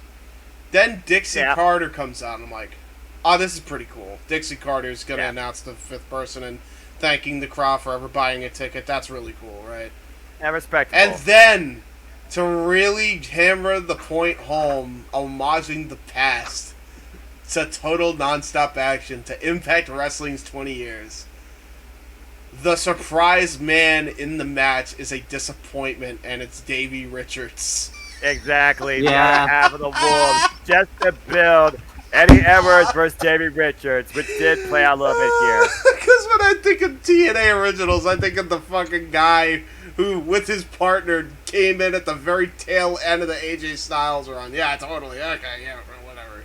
Well, they couldn't get AJ Styles, clearly, but they did get a video package from which I thought was pretty cool. There's so many. I will confirm this. There was a report that came out. AJ Styles did try to see if he could get to the event. Yeah, no, he did. But nobody's like, you no, know who stopped not it? that far. Vince. Exactly. Damn it. Which isn't even fair because the Impact let their Knockouts champion Mickey James at the time show up in the Royal Rumble, and they couldn't even allow. Yeah. We all saw what that led to. Absolutely nothing. Go ahead. Not even that, right? And they had Christian Cage show up. Like, what year was it? He was employed by WWE. Yeah, 2012. Yeah. 2012. Well, 2012. Yeah. So what's the issue? By the way, I hope that shuts everybody up when they say they want WWE to enter the Forbidden Door because they suck. Not like James Huber. Not like James Huber's fantasy card, though, which definitely we hope one day could actually become a thing. Go check that out, folks, if you haven't already. So, also, James, I saw your mascot. I was like, where's Kenny Omega versus Roman Reigns? You know that's the match that people would want. I know that's the match that people would want. Here's the reason why I didn't book it. There was 2 injuries I maintained, and if I did have Kenny Omega unhurt, I would have had to have Big E unhurt. Because I would have Fair. put them in the New Day versus Young Bucks match. It would have been the Elite versus. Yeah, but New I was Day. saying you didn't have Big E in there. That's what I would have booked. You know. I have a legitimate question. Go ahead. Go ahead. Where's Tamatonga and Tongaloa? God right now, Tongaloa is injured. Tamatonga. No, I mean in James's card. Oh, that's a good point. Yeah, James. I forgot. Want to answer this question? I forgot. 7-time IWGP Heavyweight Tag Team. That's messed You up, bro. forgot Gorillas of Destiny? A pots on you! I honestly, if I were to fit them in somehow, probably would have had them fight the Usos and Briscoes. Would have put them in a tag match, honestly. Yeah. Which would make sense storyline wise. Yeah. Seeing And as speaking the of- G, and speaking of the, GW, the W. the G1 final. So yeah, the G1 or the Super G1 card. special. That was the G1 Yeah. Super card. That was their life for that one, actually. Yeah, you keep mentioning this. And I also saw their follow-up, Ring of Honor Summer Super Card, where they had the ladder war, Briscoes and GOD. That so there fucking you go. match rules. 2019. That old night rule. That was awesome. Mhm. Speaking of Briscoes, them boys defended the Impact World Tag Team Championships against the Good Brothers, who won them. Great game bout. And then afterwards, America's Most Wanted returned to Impact Wrestling and basically celebrated the fact that there's two things those men can all share: fighting and drinking. Chris Harris got the Braden Walker weight off. Holy shit. Yeah. He looked pretty good. I'm surprised, man. Seeing Chris, I still can't believe I saw that. But And then James Storm, he was like, "We're all gotta get a drink," and then everybody gets a drink, and then he gives Chris Harris a water, and I'm like, so that's why he slimmed out. yeah, because he doesn't drink anymore. Yeah, there you go. But it was a nice homage, nice toast. You know, the past, the present. One of the greatest tag teams of all time in Impact history. One of the greatest tag teams of all time, Ring of Honor. One of the greatest tag teams in Japan. That's pretty cool. And then the first ever Queen of the Mountain with Special Enforcer Mickie James as Deonna Purrazzo, Chelsea Green, the returning Mia Yim. You might formerly remember her as Jade. Jordan Grace and Tasha Steeles defending her Knockouts Gold, first ever Queen of the Mountain. After Deonna Purrazzo and Chelsea Green took a ladder fall from heaven straight for hell through two tables at ringside, courtesy of Mia Yim. That was such a brutal spot, legitimately. Yeah, no because, kidding. Like, they literally were at the top of this fucking ladder. They both were, and Miriam's like, boss Leah. And the table was, like, very stiff when they went through it, and it looked like it sucked. Like, kudos to those women. Holy shit. Two of the all-time greats. Former Knockouts champions in their own right, the Virtuosa and the Hot Mess. I love this tag team, VXT, as we'll talk about it against all odds. They did win tonight against Mickie James and Mia Yim. Good Knockouts match. Again, Impact Wrestling knows not only women's wrestling, but women's tag team wrestling. Respect and support the Knockouts division. Watch it if you haven't yet. And, of course, Jordan Grace became the Queen of the Mountain, first ever Queen of the Mountain, but also two-time Knockouts champion. Congrats to her. And Mickie James still hates Chelsea Green because she even stopped Chelsea Green at one point. She kind of pushed her boundaries as a 40 figure a bit further than, her title entitled her to, but I digress. And in the main event, that was an all-Canadian bout. It was Eric Young and Josh Alexander in a wild and had all the homages to AJ Styles, Samoa Joe, and Kurt Angle, just to name a few. And Josh Alexander retained the title and still proves why he is the standard and the Iron Man, defending and honoring 20 years of legacy of Impact Wrestling. His Kurt Angle gear, holy shit, it suits him so well when he did that homage to Kurt. I mean, it helps the fact that Ankle lock included. It helps the fact that dude has a bald head too, and a beard. Oh, come on, James. It does help. I'm just saying, you gotta be honest. But he does wear the headpiece, so I'll give you that. He wore the Kurt Angle gold, black, and blue attire, which is the most iconic TNA look that Kurt ever had. He had he had elbow pads, one that had the TNA logo and one that had Impact 20 on the other. I love the shoes. Josh Alexander is your babyface of the company by far. I mean, this guy's on a roll. This just makes me think, man, imagine if Josh Alexander and Kurt Angle in his prime went at it. Fuck yeah, dude. Are you dream kidding match, me? man. Dream match. That's a dream Josh match. Alexander, though, has been on a roll, I think, since... it's nothing against the guy, but it's just the truth. Since Ethan Page left Impact. Josh Alexander just went on himself. Yeah, he just went on a fucking tear, dude. Absolute tear. He first teared through the X Division. Now he's the world champion. Yeah. I still wish the only shameful thing I I still wish we still could have gotten him versus Kenny Omega Bound for Glory last year. Instead, that would have ruled. I am glad though that the match that I never thought I'd like, the former Steve Cutler, who's also been tearing through people left, right, and center. Yeah. Steve Macklin is the match I want to see. I want to see Steve Macklin versus Josh Alexander. The Cold Skull of Impact versus the Walking Weapon. It's gotta be. You know, Impact always gets shit for signing WWE rejects like that, but without Impact, we wouldn't even get to see. How do you have Steve Cutler, who could do all the stuff that he did in an Impact ring, and then not find something for that guy to do? Yeah. That infuriates me. There's a perfectly logical explanation. It's Vince. Okay. No, not Vince. Surprisingly, partially it wasn't his fault. Well, It was Jackson Ryker. Pritchard? I mean, yes. No, Jackson it was Ryker. Benner's fault. No, I can't even say that because they took him. People forgot by SummerSlam time. You could have brought them back. You could have. Their name was literally the Forgotten Sons. Yeah. Gone and forgotten. Just saying. Yeah. Somehow Jackson Ryker stays employed. But I already know what Josh Alexander's going to do next for his big title defenses. Well, considering that he just overcame the anomaly that was Joe Dorman that truly tested his will and merit and strength. Good grief. What is next? I already told you and James this on ATW View a while back.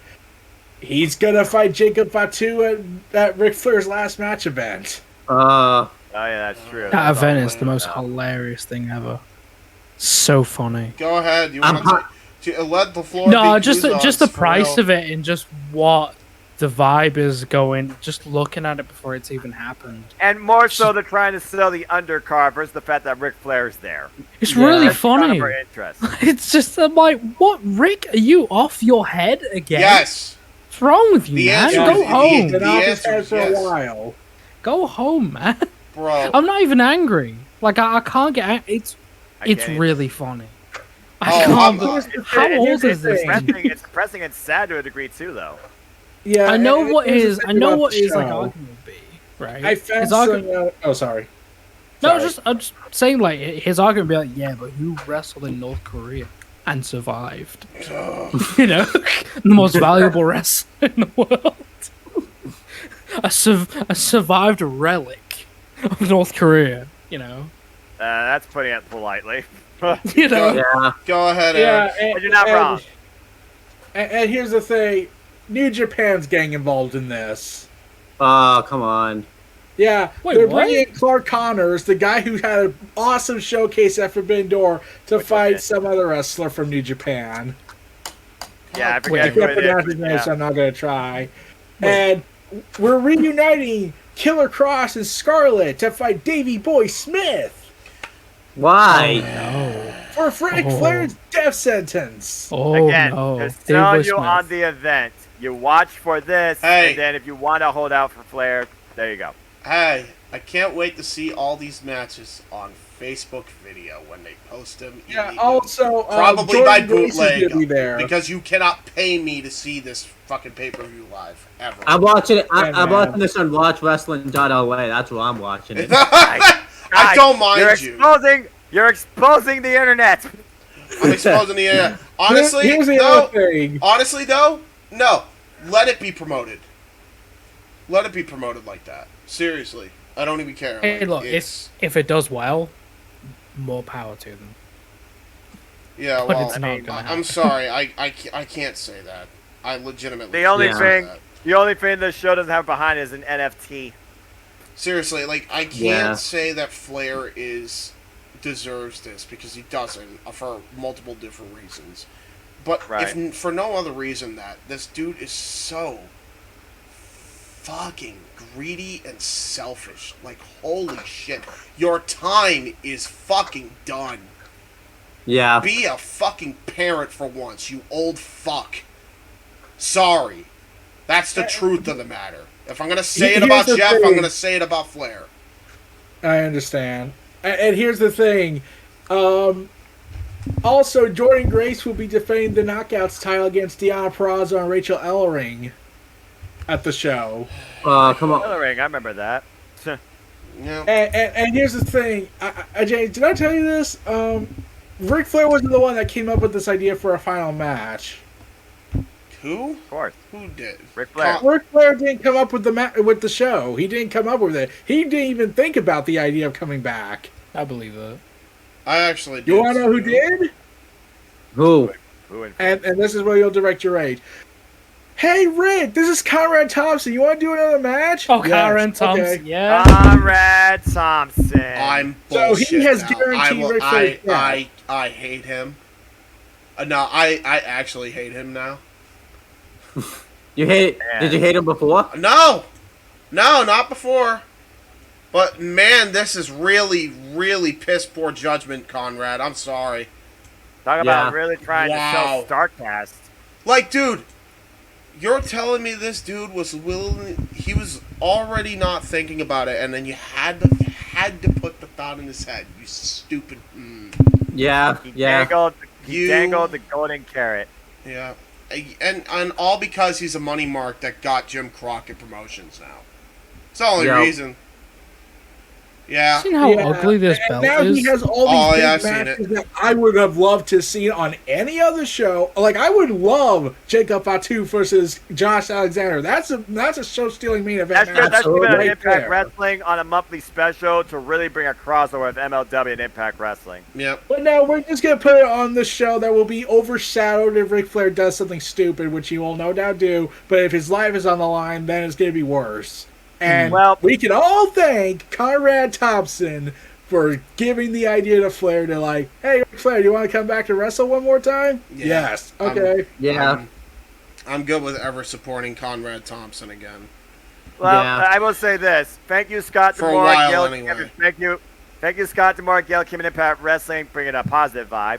For 20 years of Impact Wrestling, I look forward towards what's next. You're off to a great start with an incredible Against All Odds show.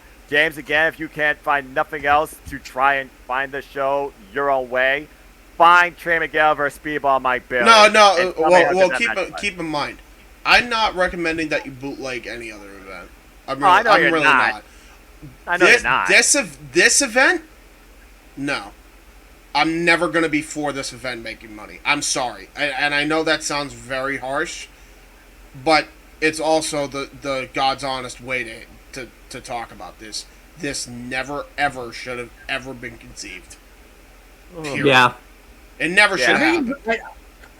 I honestly find it tragic that people who know Ric Flair was on death's door would be like, yeah, I want to pay money to see the guy that has a pacemaker who thinks he can just pop it back into place and has half a stomach. Yeah. Let's go watch this potentially life-threatening match. And then they sell out. And then all of a sudden, Conrad Thompson's like, we gotta do bigger. 9,000 people now. Yeah. Yeah. But anyway, Slammiversary was absolutely incredible. Fuck that event. Slammiversary was absolutely incredible, and I honestly have no complaints, and I look forward towards Impact Wrestling's future. James, Owen, any of y'all have thoughts regarding Slammiversary and what they did with it? Did you check out any of it? Well, he didn't. I haven't seen it. He hasn't seen it. I haven't. But it sounds like a fantastic show, and yeah, I think it's cool that Impact made it 20 years. There was points, I think, when James and I were talking about it, definitely back in 2015 when Impact lost their TV deal with Destination America. We thought they were done then, but I'm glad that Impact's still sticking around, and their product, is way better. Fantastic. Like, like you really reached the bottom of the barrel in 2010, so you can only go up from there. You're immortal. If you can get, But but no, their product's great when you tune in. Even if they have something that's bad, it's like not even like offensive. It's just kind of like it's just bad. So it's comedic bad, and the person that you relate to that is Johnny Swinger. Yeah. That I grad. Go away, beats still. Congrats to Slammiversary. Congrats to Impact Wrestling, and again, Against All Odds. What an incredible follow-up. Tasha Steelz, you proved a lot while you were champion, even though you failed to win the title. Oh wait, although Kuzon said he had something to say. I want him to... Go ahead, bro. Oh, I was just gonna say I hope they keep it going because now they finally got the groove. For someone who's like watched TNA, NWA, TNA, Impact, GFW, you know, like that crossover. Now looking at like Impact Wrestling as it is, I know this is like obviously it's an anniversary, it's a history event, but they really have their own identity now. Yep. Like they have their own way of just being like, no more of this, you know. This is Impact. And it's a good look. And the presentation's nice as well. I like the intimate arena. I like how the fans are so passionate about the product. Oh man, that's so much. Yeah, I enjoy watching guys that I know go into Impact and people just being really happy seeing new guys come in and interacting with their old guys. I think it's really it shows that finally they have the groove back. Really. Yeah. And they, again, going into a new identity of just being Impact Wrestling. I hope they do well. I agree. One thing I will say about Impact is that I do love how much they decided, you know what? This is professional wrestling. Let's be real. It's insane. It's wacky. Let's just embrace the madness. Ain't that right? Who shot Bravo? You dodged that trope. Yeah, true. Yeah, but that, to be fair, that was like one of those pandemic type things where everyone was trying to do different approaches. It just kind of made me feel like it's kind of amazing. Like AEW and WWE take their story stuff seriously in their own way. Real quick, just because I feel really bad because I've been discussing it with you and it's been great talking to you guys about wrestling or whatever. JJ, like ages ago, said I give a shit, James, in reference to the Money in the Bank event. I'm sure you do, and I agree. I would have actually shown that comment without hesitation, JJ. I did not block your comment. It automatically blocked it because it said the S word for whatever reason. So that was not on me. I didn't see it until now, so I just posted it because it auto blocked. So my bad, JJ. If you're still watching this, I don't know if you are, but yeah. Appreciate you sticking with us if you are. And to the 4 viewers that are with us, talk. You know, give us some comments and feedback.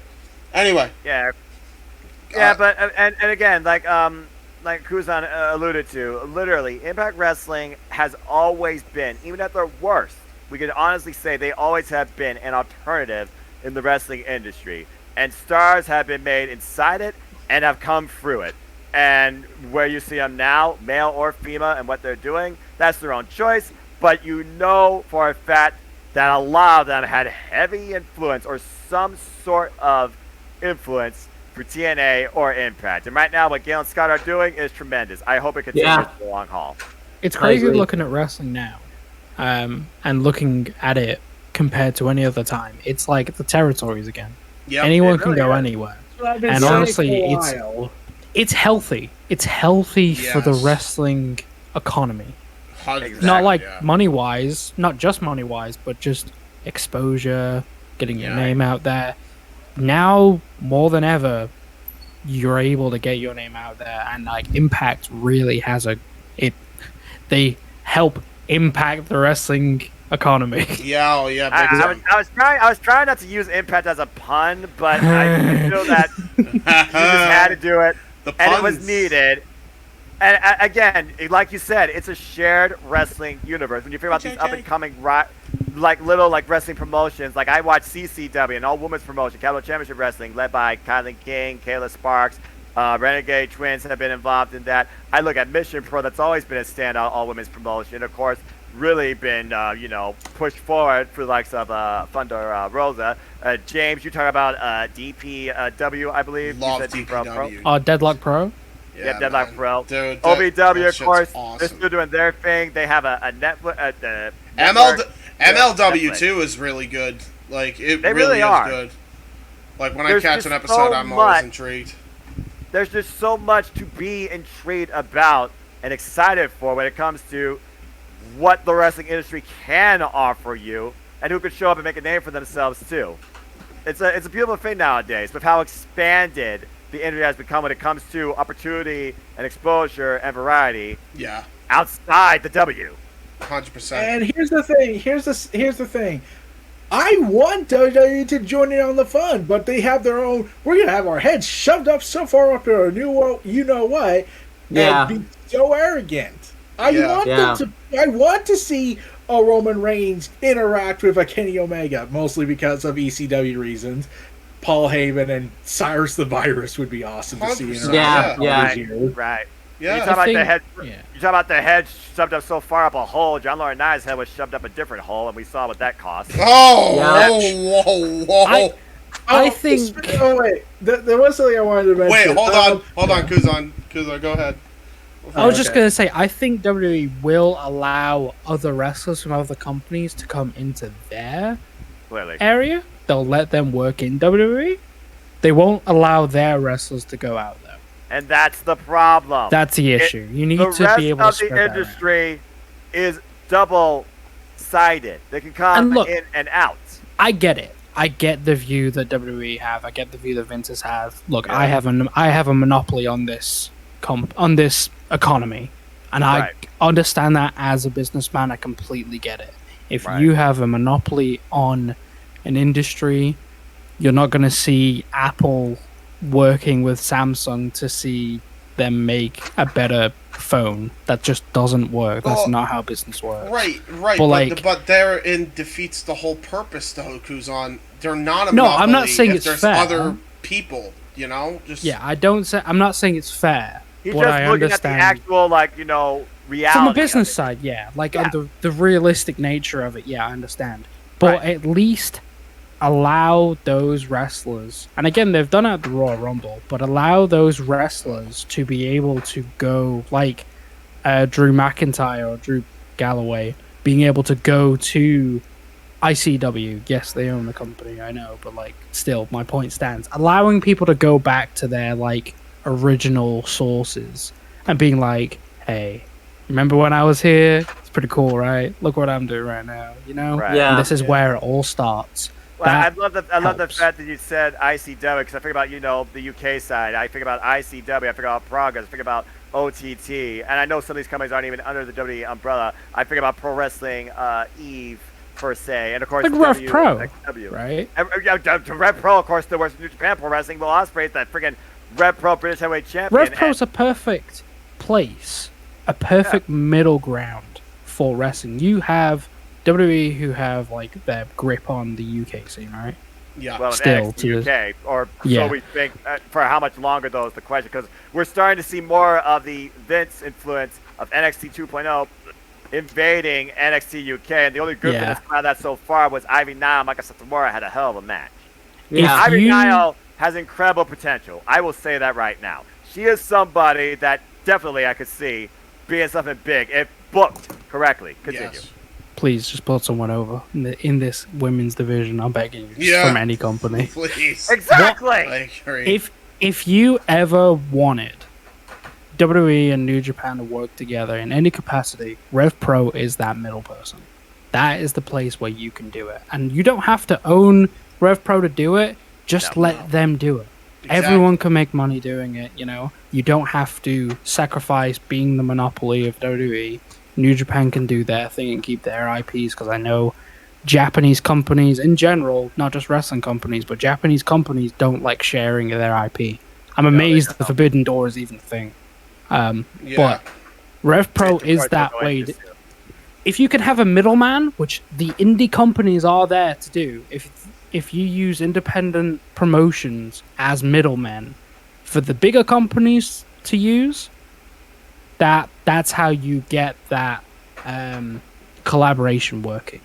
And I feel like especially since the recent years, Impact Wrestling has definitely been a strong example of that, especially with the Digital Media Championship, heavily involved in those other companies' showcasings. There's been countless exclusives for Impact Insiders, which I am one, that literally involved the Digital Media Championship being defended by Impact wrestlers against other wrestlers in other independent companies. Yep. Yeah, I hope Impact gets more stuff coming their way. I'm reminded when WWE had the NXT UK Championship at the time, and they were like, we don't have our promotion yet, so Pete Dunne just go out there and wrestle, and then he even fought Will Ospreay. Show this first. thing around to people. Make people know that this thing is important. Right. Yep. I remember that match between Pete Dunne and Ospreay too. That fucking match was awesome. The fact that it even absolute happened. is great. incredible. I remember a match was promoted. I don't know if it ever happened. It was Austin Aries versus Pete Dunne, and it was cool because it was a WWE contracted wrestler facing an Impact contracted wrestler because Aries had just gone back to Impact at the time. It So doesn't was have really to be cool. full time, right? But like, Oh, yeah. you can have one shot situations, and Impact can make that work. Mm-hmm. I feel As like well it's as having something their to own. come, but Yeah. but again, also when you figure out collaboration, you also got to figure about monetization because at the end of the day, it all costs this. You don't Yeah. have to sacrifice your main people, though. You can always have your main people on the top. I'm gonna. And that was the main issue with exactly. TNA usually. Yes. If they don't make that mistake, they can carry on doing what they're doing. And basically, what Impact Wrestling's doing right now, literally, it's not like there's It's just all a homegrown. single- It's impressive. Yeah. And there's not like a single person above all the rest per se, because anybody could challenge anything at any time. It's all kind of even playing field to a degree. It does. It makes me wonder if Impact will have their own crossover event with another homegrown deal like DPW, because I feel like they could. I really do. Well, They yeah. got a hell of a roster right now. It'd be Andrew interesting. Everett and Rosemary It would. have been both involved in that. Yeah. So, I mean, Exactly. Oh, I would dude, not rule that out. That match that Rosemary had, I think it was the first DPW show. I forget It the was. woman's name, the Joshi woman's name involved, but Oh, holy damn. fuck, what a belter that was. That was such a great match. Joshi Pro needs more exposure in general. Yeah, and Deadlock Pro Wrestling is a perfect example to... You can blame one of the obviously the co-parents of that, like James Darnell, aka CM Pulse. Like he's a big mark for Japanese. Oh wrestling. yeah, but I'm glad. I'm glad because he knows how to book it too. He But really he knows what goes into it. He's a genuine fan. legitimately, and that's what. You know what? I feel like Tony Khan tried to book it, never could do it because he wasn't that big of a fan of it. He knew of it, and he put it on a show. He didn't know the ins and outs like James does, at all. Or Kenny Omega. Or I venture to guess that even Kenny doesn't. Not to the degree that James does, because whatever the hell knowledge he's taken from Joshi Pro Wrestling and put it on his show the way he does, bro, nobody's doing it like Darnell. And I'm not even saying that to kiss up to him because I did a freaking intro for the guy. Like, I'm being dead serious. Nobody... Okay, well, way to plug yourself, James. Yeah, cheap plug. The fact that I can talk about James Darnell as a legitimate entity in pro wrestling. Yeah. The guy's a YouTuber. Yeah. First and foremost, he started as a YouTuber. Bro, doing Let's Plays. Bro, I'm calling him James Darnell and completely forgot CM Pulse existed. And I So, used to call this guy CM Pulse on a daily. To bring it back to Impact, for DPW and Impact to do something, these are guys who have been supporting TNA from the very get-go. Yes. They still support it now. They watch through all their old stuff, looking at the comedy stuff, going, "This is good.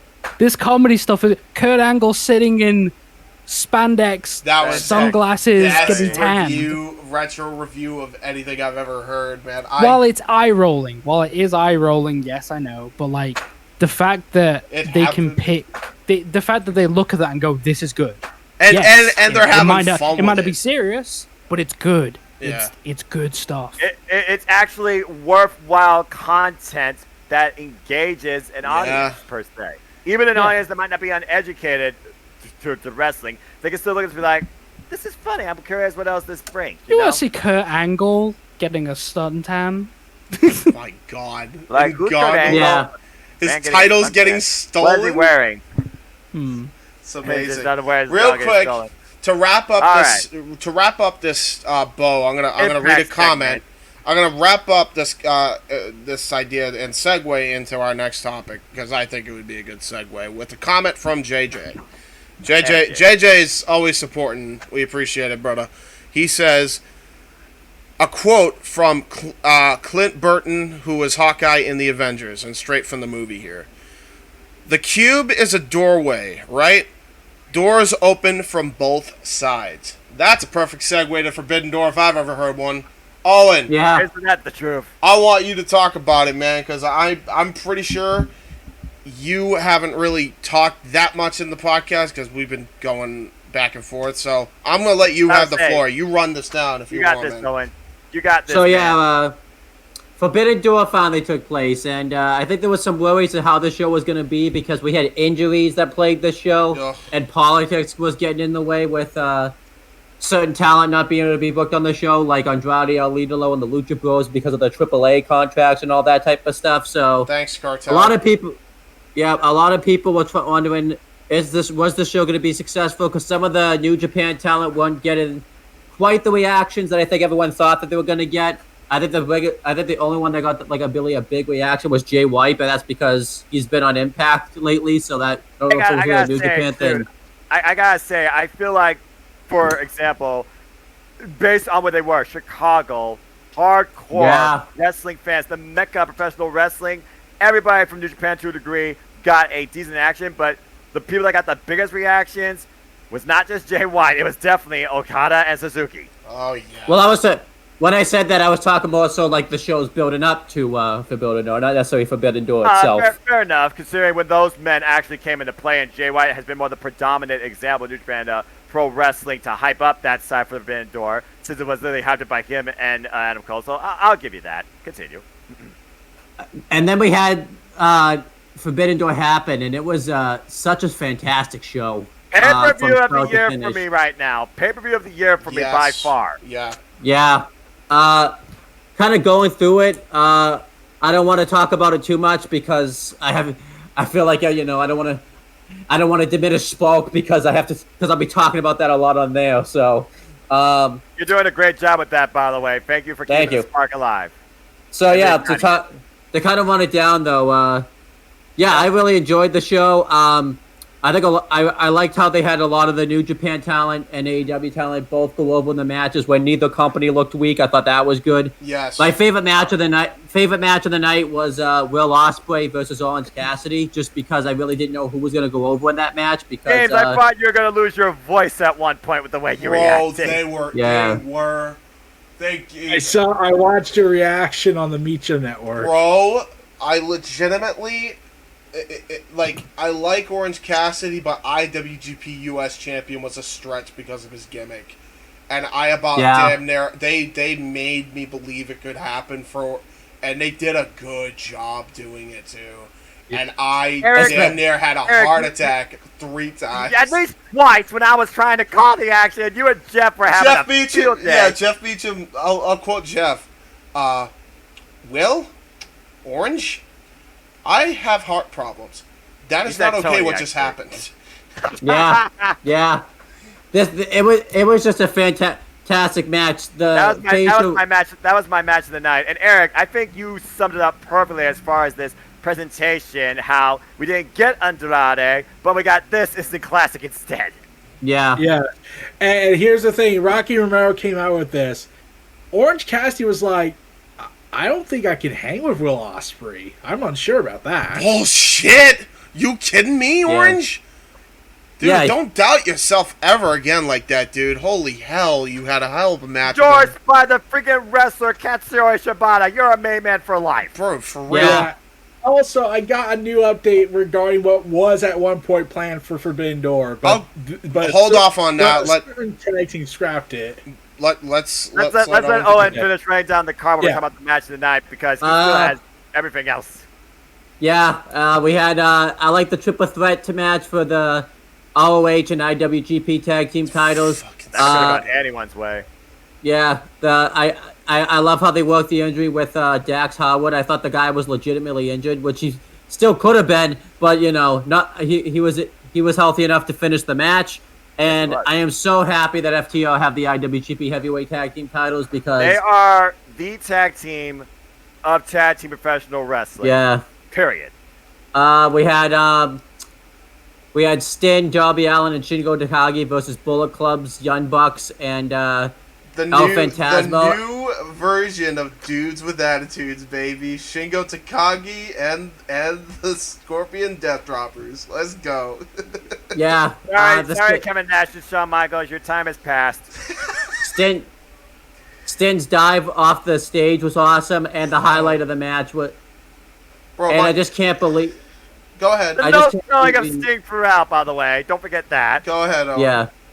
I just can't believe how well El Phantasmo and the Bucks gelled well together, especially when they were doing the back leg spots together. God, it was like a well-oiled machine. Those three, like like I thought. I thought ELP was like, are we sure he's not a young buck?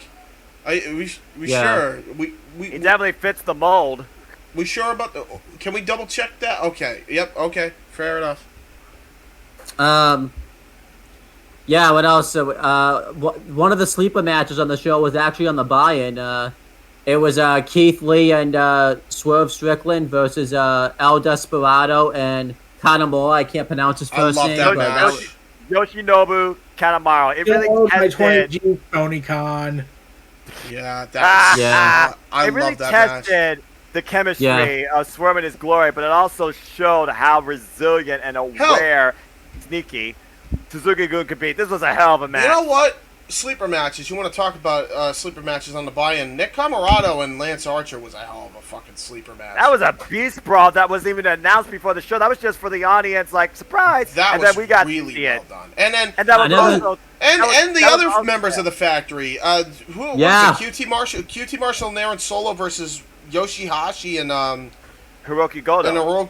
Yeah. That match actually surprised the hell out of me. Like, 'cause I know how good QT is, but they've done with QT what they've done with QT. I know how good Aaron Solo is because I've seen him on the indies. But I didn't expect how well these two teams were going to gel well together. So kudos to them. Yeah. Kudos also, to them.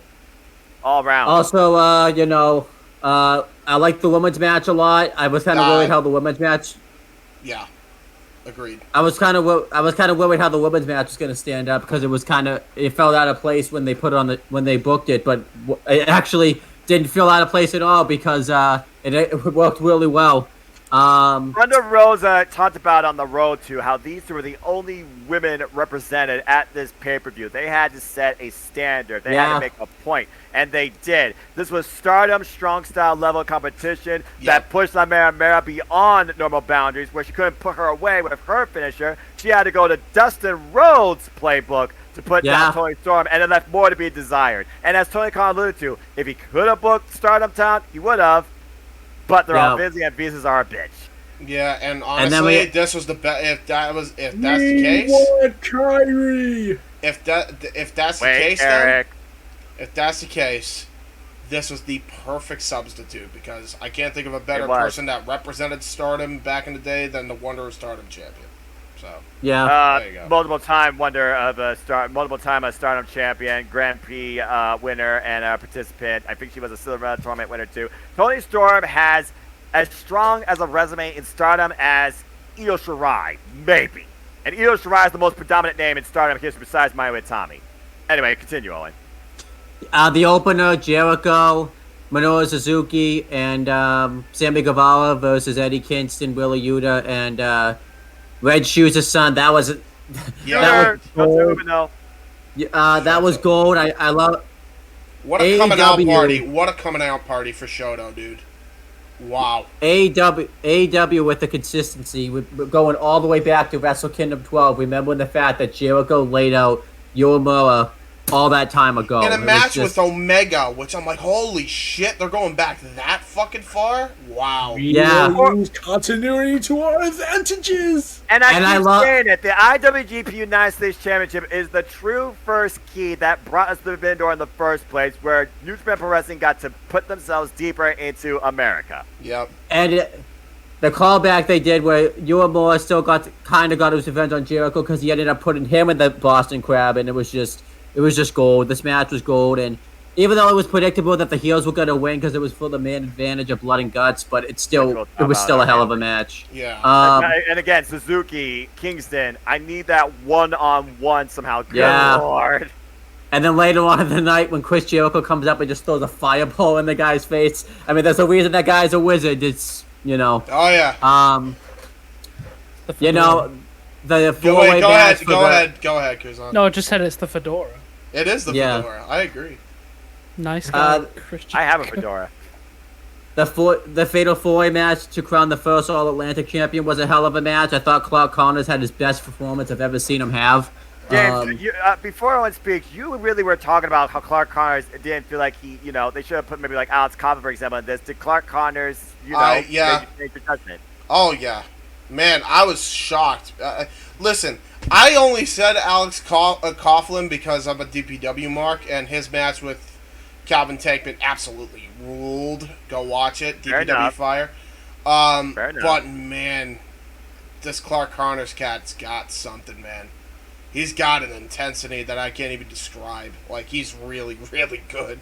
A former young lion, graduate of the New Japan, LA Dojo, trains under the likes of Katsura Shibata, graduating with the likes of Carl Fredericks and Alex Coughlin. I wouldn't expect anything less. Yeah, it was. And he was put into this spot because Submersion E was injured in the very match that he lost. That didn't get him here in the first place. But yeah, I love this match a lot. Everybody came out good coming out of it. I was really surprised they went with Pac because I thought they were going to end up going with Miro since he just came back and everything. But I think this made sense to go with Pac in a sense, just because the dude's been with AEW for a while. He's had to sit at home because of this stupid pandemic. This guy deserves a fucking one with a title. He deserves it. He does. I can't honestly. I'm not even for mad. the longest time. I literally said on a prediction show that I wouldn't be mad if any of the guys won. That was before Carter's was replaced, obviously, and then he changed my judgment in the actual match. So I wouldn't have been mad with either guy winning here. Yeah. Clark Connors at one point took all three men out at once and came this close to winning. Yeah, what a war, by the way. What do they call him? The Wild Rhino? Basically. Wild Rhino, He's Rhino. He's just Rhino, but like, mainly because of that gore, dude. Holy shit, that reminded me so much of Rhino. Like, full-on gore through the table, man. That was so cool. What a great freaking... Yeah. Also, speaking of Miro, here's the thing. I know we're getting a little off topic, but I wanted to bring this up. They have a chance to do this match. They could give Miro a title at Death Before Dishonor. Yeah. Yes, they could. Because he called out Samoa Joe. Oh. Okay, we need that match. Sorry, Jay Lee. Yes. Okay, but here's the thing. I think Miro may have accidentally applied for the Blackpool Combat Club for one particular reason. Go ahead. Why? He channeled the Bryan Danielson of fetishes. Oh, Jesus. Oh, Lord. Okay. This is what he said. I respect Samoa Joe a lot. He's such a legit ass kicker that I would love to face him and have that classic. And this is what he said. Put that meat to work. I will channel Big E and Bryan. Big men colliding and testing each other's chests. Miro versus Samoa Joe. Match waiting to happen. We'll see. Yeah. But also, as you alluded to, Eric. Hold on. Wait. Jack, go ahead. No, I was just gonna say Miro, like big size queen. Put it politely. Yeah. But yeah, as we know, in the second ever show of the Ring of Honor reboot under Tony Khan, Death Before Dishonor will be later this month in July. So stay tuned for more on that, folks, in the Jeff Meacham Network and also here too. How much you want to bet, Jack, that you and I are the only ones that get the size queen? This is terrible. James hasn't told you. Yeah. That being said, again, I'm innocent. I'm simple. That being said, Owen, I think you have 3 matches left. Yeah, Zack Sabre Jr. facing the mystery opponent. One mystery opponent ended up being was Claudio Castagnoli. I love that they made it of the Blackpool Combat Club with a remixed version of the 1812 Overture. Absolutely love it. I love how it was almost a squash, and then like it ended up just being this great competitive match. It was a hell of a match, and Claudio Castagnoli, I hate to say it, but he's free of the WWE system now. Don't hate to say it. Are you kidding me? This professional wrestler is free now to explore, enjoy, and embrace that renewed passion from a fan base that understands professional wrestling. He's always been great, delivered classes with everybody. Now he is free to truly be himself, and he will thrive. He The looks reason I really say- good in tights. Wait, go The ahead. reason I say go I hate- ahead, Kuzon. the re- Sorry, you cut out He- actually. He looks really good in tights. Yeah. I know this is like a really weird thing. It's amazing to see him go from just trunks, which he's a tall dude. Keep in Yeah, mind. he Yeah. is. But like when you have him wear tights, It especially like really the shows designs, that and off, seeing him yeah. in black, Yeah, it does It- show that off. he The looks whole- really good. I The whole love, red and black and the rugby inspired I attack. love the rugby inspired attire. I'm like, yes, It looks good. It's so good. It works. It works Yeah. so damn well. And now he's the newest member of the Blackpool Combat Club. Bro. You couldn't find a more perfect fit. I don't want to see him in trunks anymore. Never ever wear trunks. Ever You wear again. this all the time. Agreed. Yes. Yes, you have very nice, like, sir, but please, like, Yeah. for the sake of all our sakes, you know. And what a wild. Your technical thighs do be physical- thick, but cover them up because you look Uh, better. Yeah. There you go. What Here's a the wild. Here's the thing about Claudio. God. Go ahead. Claudio. So Yes. when he showed up on AEW on Forbidden Door, it was said that WWE Town was shocked that he went there. Like, wait, how? This is impossible. We offered him so much money. And it's like, Owen, do you think it was a shock? Not at all. He was the guy I thought it was going to be the. What? Why like would they be everyone with surprised? their grandmother car. Go. Let Owen speak. Go ahead. Sorry. Why would they think this is a surprise? This dude was legit ready to be a world champion 3 times and didn't get the belt. He won the Andre the Giant Battle Royal, got dick shit out of that. What else? He did. He faced Roman Reigns and lost.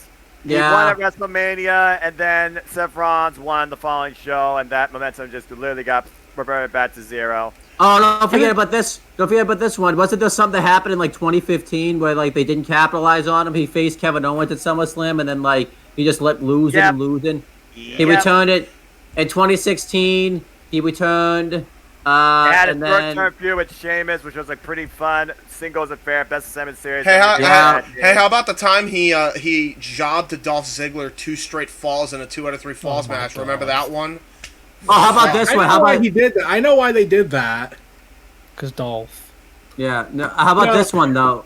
Go What, ahead. what is it, Eric? okay. Hold on, I'm curious what Eric's got as a result. What?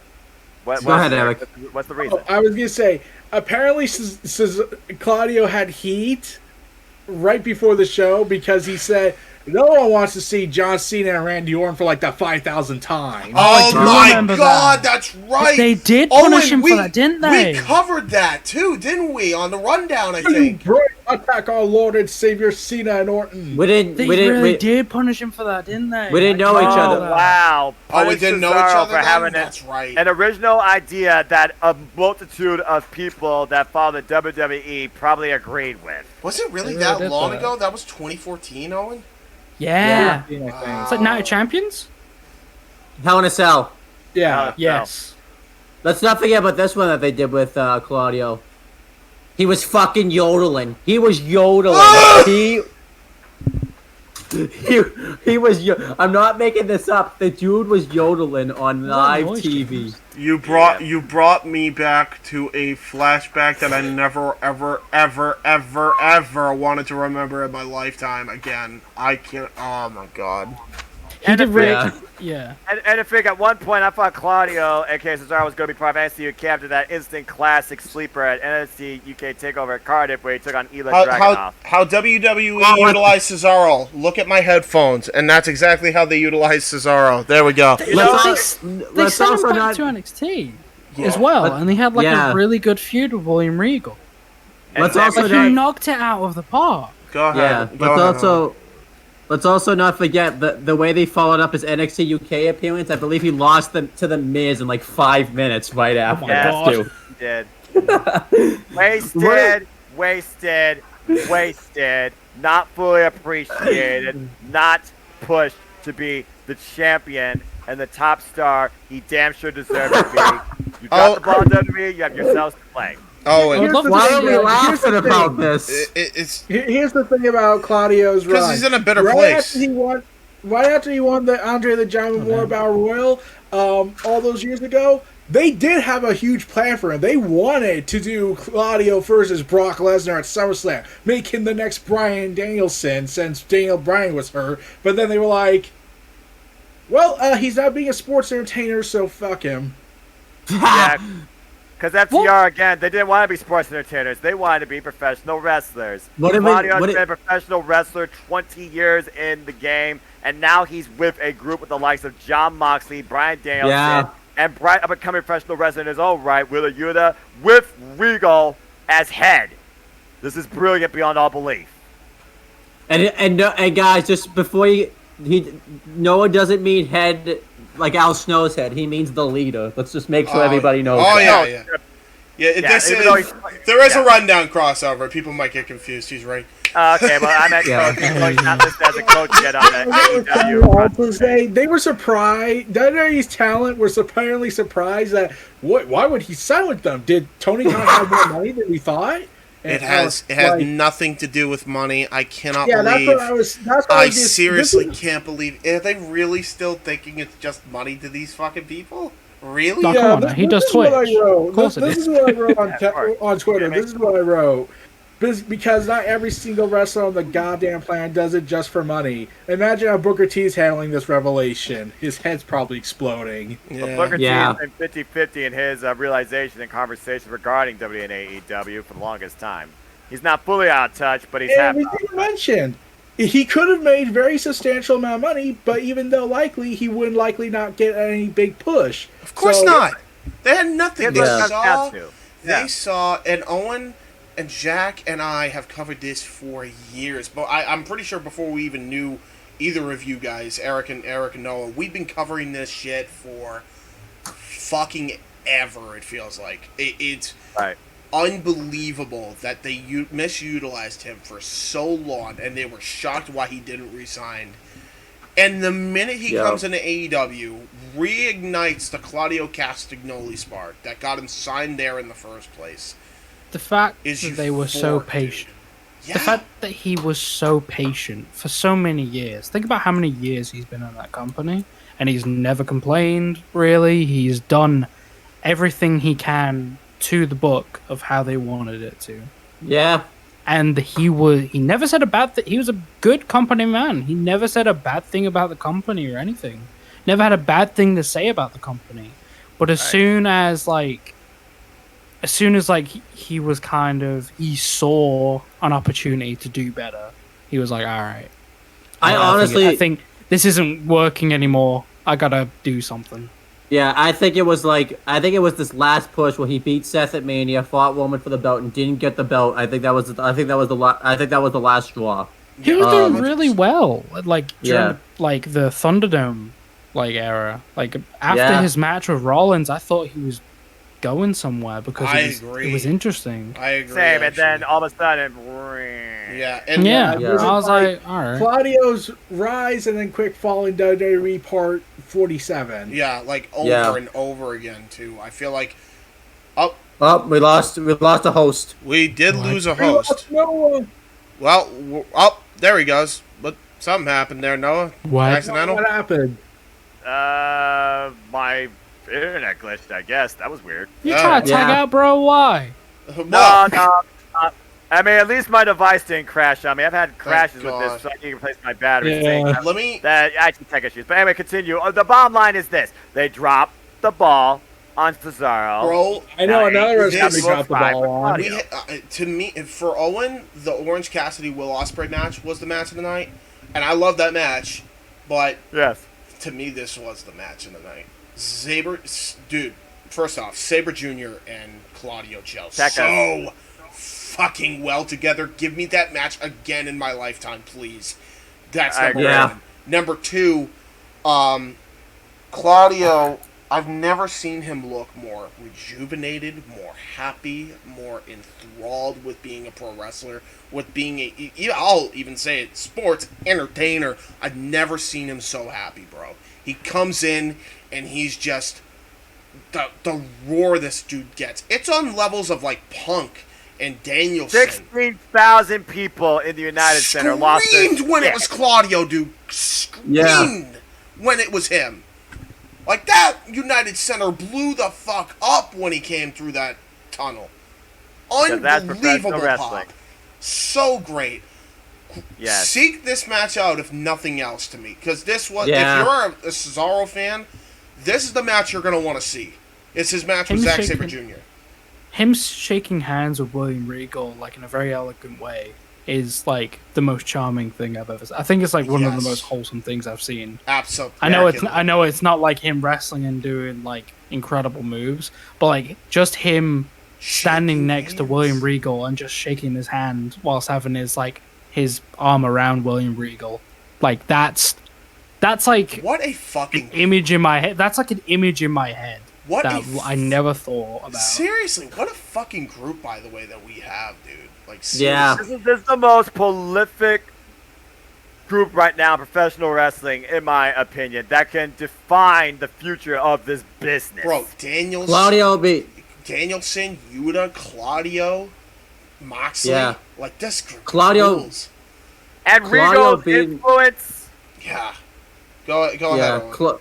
Claudio being in this group makes so much sense too, because Regal said on commentary, I think it was this week or somewhere, Claudio retired William Regal from professional wrestling. It totally makes sense for him to be in this group. He said it during Blood and Guts, which will be our main event that we'll give Eric the head to talk on about. But let's finish Forbidden Door. You got 2 matches left. Bottom line, Claudio, welcome back to professional wrestling. The 4-way match for the IWGP Heavyweight Championship and was what it was. It was a good match, but the finish is unfortunate. But I will say this. I'll say this. At least AEW has learned a lesson to end a match when somebody's hurt. We've seen a lot of occasions where they should have ended a match where Matt Hardy, John Silver in that fatal 4-way tag match that the Young Bucks won to get the title match, and you could make the argument the Lance Archer match with him and Eddie Kingston. I mean, they ended that pretty quickly, though. In fairness, they ended that pretty quickly. Yeah, that was pretty quickly. Well, again, it wasn't the first time we had this situation. Again, the most scary situation was back at All Out. Was it 2020?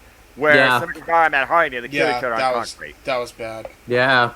You can even make the argument. I believe there was another Sammy Guevara Matt Hardy match where Sammy got hurt really bad, and that should have ended too. Yeah, it was. I think it might have been their cinematic match actually. Now that I think about it. No, I think it was the tables match they had on. You're right. Yeah, you're right. It was the tables. Yeah, they killed each other. I don't know what it is. But and didn't Sammy throw an actual real chair at Matt Hardy? That was a complete real In fairness to AEW, though, and in fairness to Sammy at least, not so much AEW, because why do you only have one fake chair? That was a complete freak accident. But yeah, we're going off the weeds again. But going back to this 4-way dance, it had so much potential, as James alluded to. It just got called off because, again, Adam Cole, he was beyond the point of recovery that he couldn't even kick out of what Clue was supposed to be. And Okada was on the outside because he suffered a concussion too, so they just need. Well, he got rocked in the head multiple times, and one of those shots must have hit him just in that right spot, or wrong spot in this case.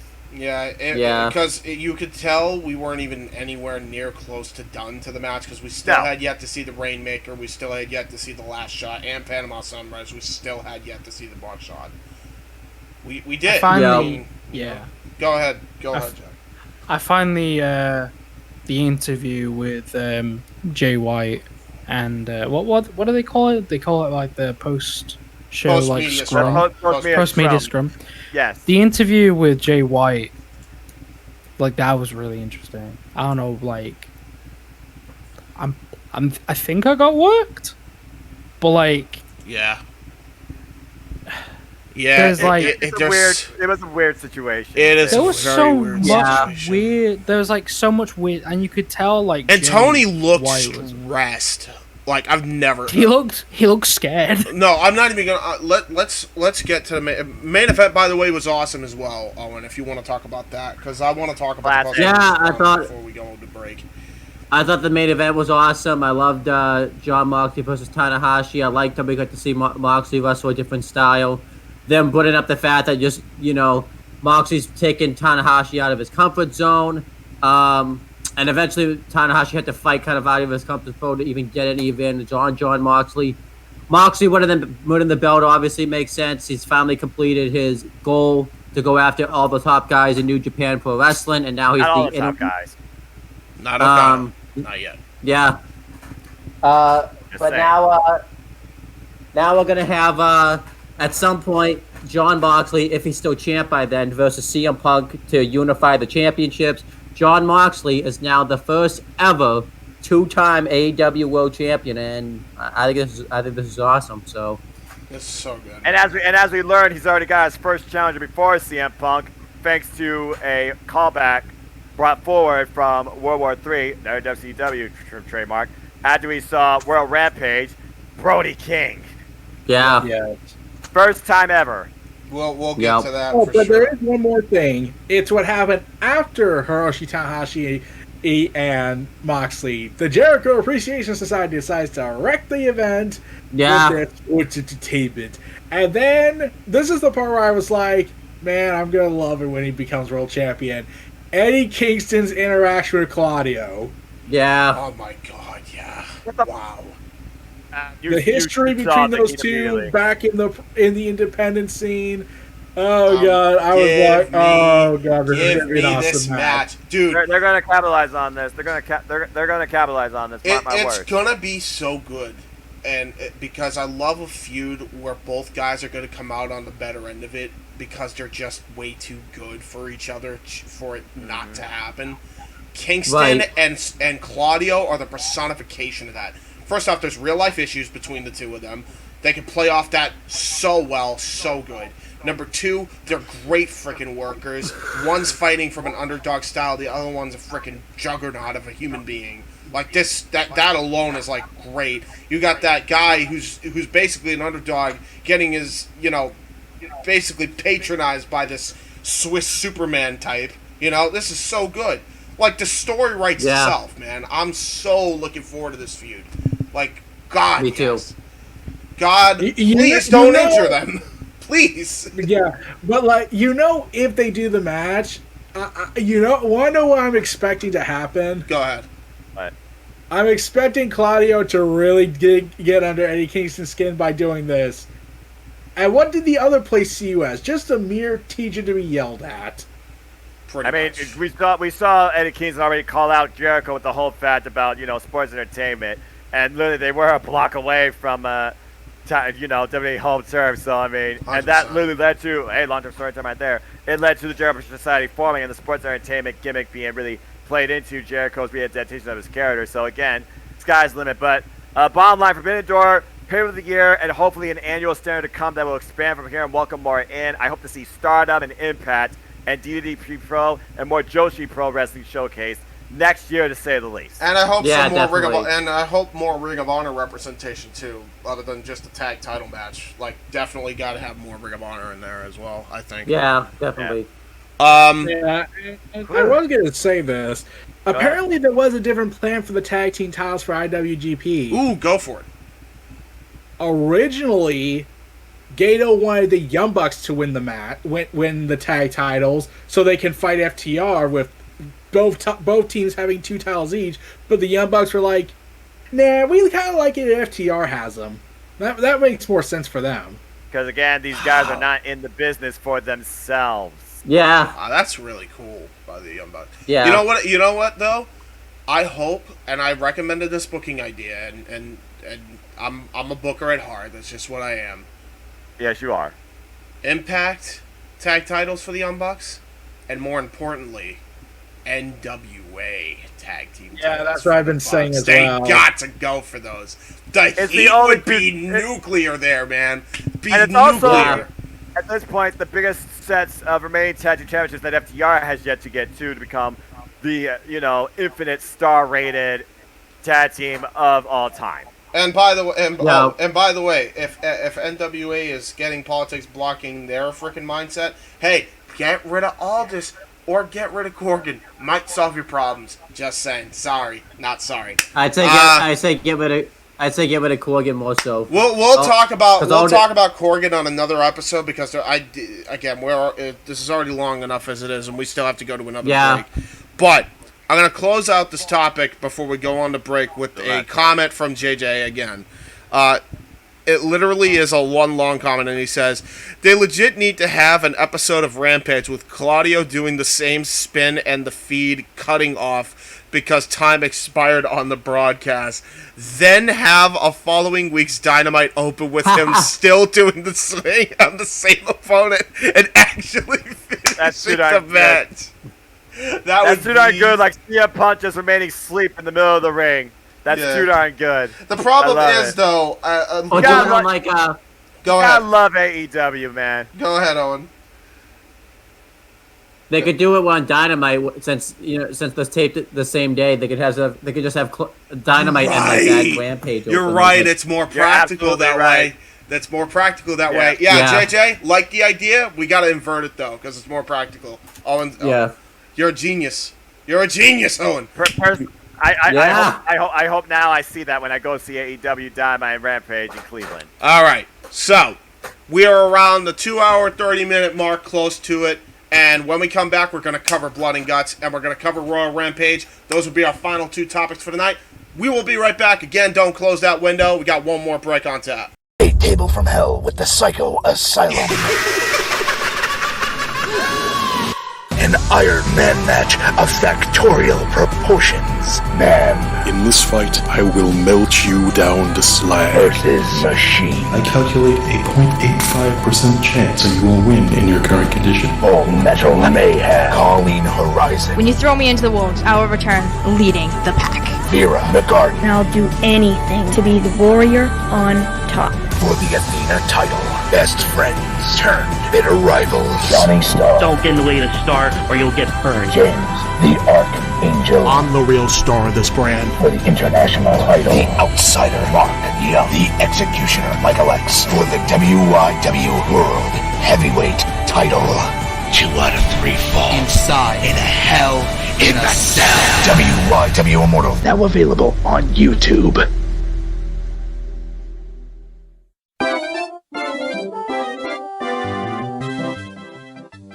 Hibiki TMD on YouTube, retro gaming, pro wrestling, podcast, Terry Bollea, Hibiki Honors, Hibiki Quickie, everything in between. Hit that subscribe. Follow me on Twitter at the Hibiki TMD. And hey! Watch out for pedestrians, pal. You on the bike. Slow down. Hit that subscribe down below. Check us out at the Hibiki TMD on Twitter, Hibiki TMD on YouTube. Oh, the goddamn goodness.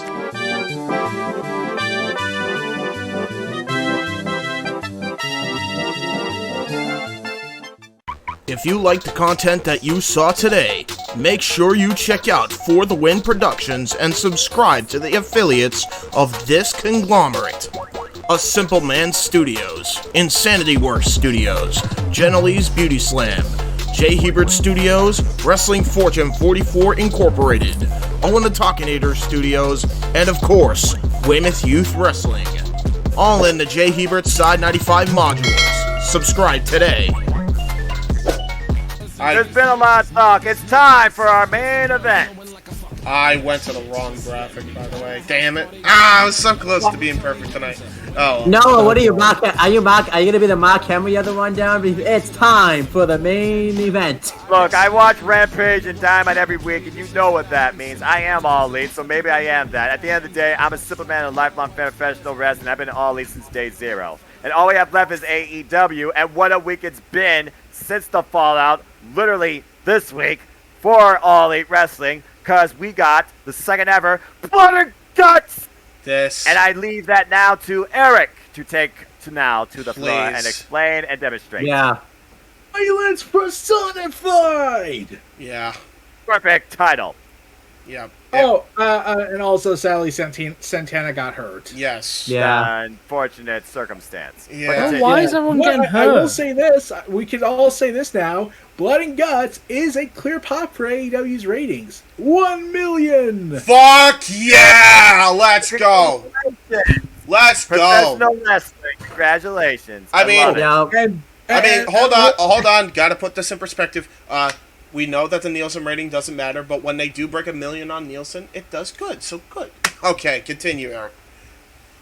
Also, here's the thing. Brian Alvarez even had to mute his tweet because he knew you're gonna get the goalpost shifters.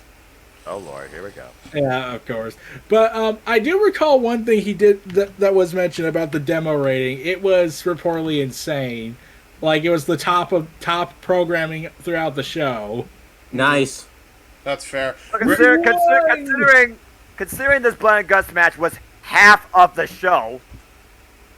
Yeah. Yeah, it was 0.36 in the demo. Impressive. Nice. I love hearing how professional wrestling is being acknowledged and is thriving when it comes to actual attention. Because you want the industry to grow. You want it to be noticed. And continue. Also, I'm going to just say Eddie Kingston was the highlight of the show. Yep. I'm not surprised. Like when he came out, I was like, oh god, he's going to do something insane. And then he's just like whacking away all the JAS members with the kendo stick like they're flies. Yeah. Throwing Sammy Guevara off the cage through the table. They fixed the mistake they made last time. Big time. Yeah, big time. Again, I put out the tweet. This was above and beyond in strides what the first Blood and Guts was. Oh, no Top to doubt. bottom. And by the way, the undercard for this event, brought up. real quick before you bring that up, undercard was pretty decent too as well. This undercard was way better than the first one. So all in all, this Blood and Guts was like leagues above. By the way, real quick, before we even say anything, we have to mention this. Danhausen getting FTR in their corner. First off, I never thought I wanted to see it until they did it. What the hell? Do more of that, please, number one. Number two, holy shit, does FTR look so good with all that gold on their shoulders and their waist, dude. It's so fucking based. I love it, dude. Don't worry, holy they'll have shit. more soon in August. You better goddamn believe it. But I will mention this. Luchasaurus being controlled by Palpatine Christian. Oh my god, it's so good. He's got, dude, Turtleneck Christian Cage is the best Christian Cage. I'm sick of people sleeping on this. Yeah, I am too, Kuzon. I'm with you. Honestly, like I've loved Christian Cage like from when I was a kid, and like I've loved Christian and I've loved Edge for like 2 totally different reasons, and like to be able to finally see him, like even though like I'm 24 years old now, and being able to see Christian like do this great psychology, just messing with people's heads, and like some of the stuff he's saying is like really it's incredibly it's so bad. Yeah, he now works everyone and makes it extremely personal with Jungle Boy and his family. Attach his mother, attach his best friend. The only thing he has to attach is his woman. And then he gets his fucking dinosaur and turns him to the dark side. Bro, I was so ready for heel Luchasaurus. I didn't know how badly I wanted it until he came out in all black. And then it's just a snare trap with a nerve hold. So fucking awesome. Wow. Poor Serpentico, man. He was so scared. Poor Serpentico, man. They did him dirty. Poor guy. Here's something ironic about Luchasaurus being indoctrinated by Christian Cage. What is it? Remember, before he was Luchasaurus, he was originally going to be indoctrinated by Bray Wyatt. Yeah. That's true. Real quick, But here's the thing I wanted to mention about Blood and Guts about Eddie Kingston's big moment at the top. Go ahead. I'll say. He's been publicly saying this. I am afraid of heights. Yeah. So I'm gonna go up there because my hatred for Jericho is that deep. Bro, Yep.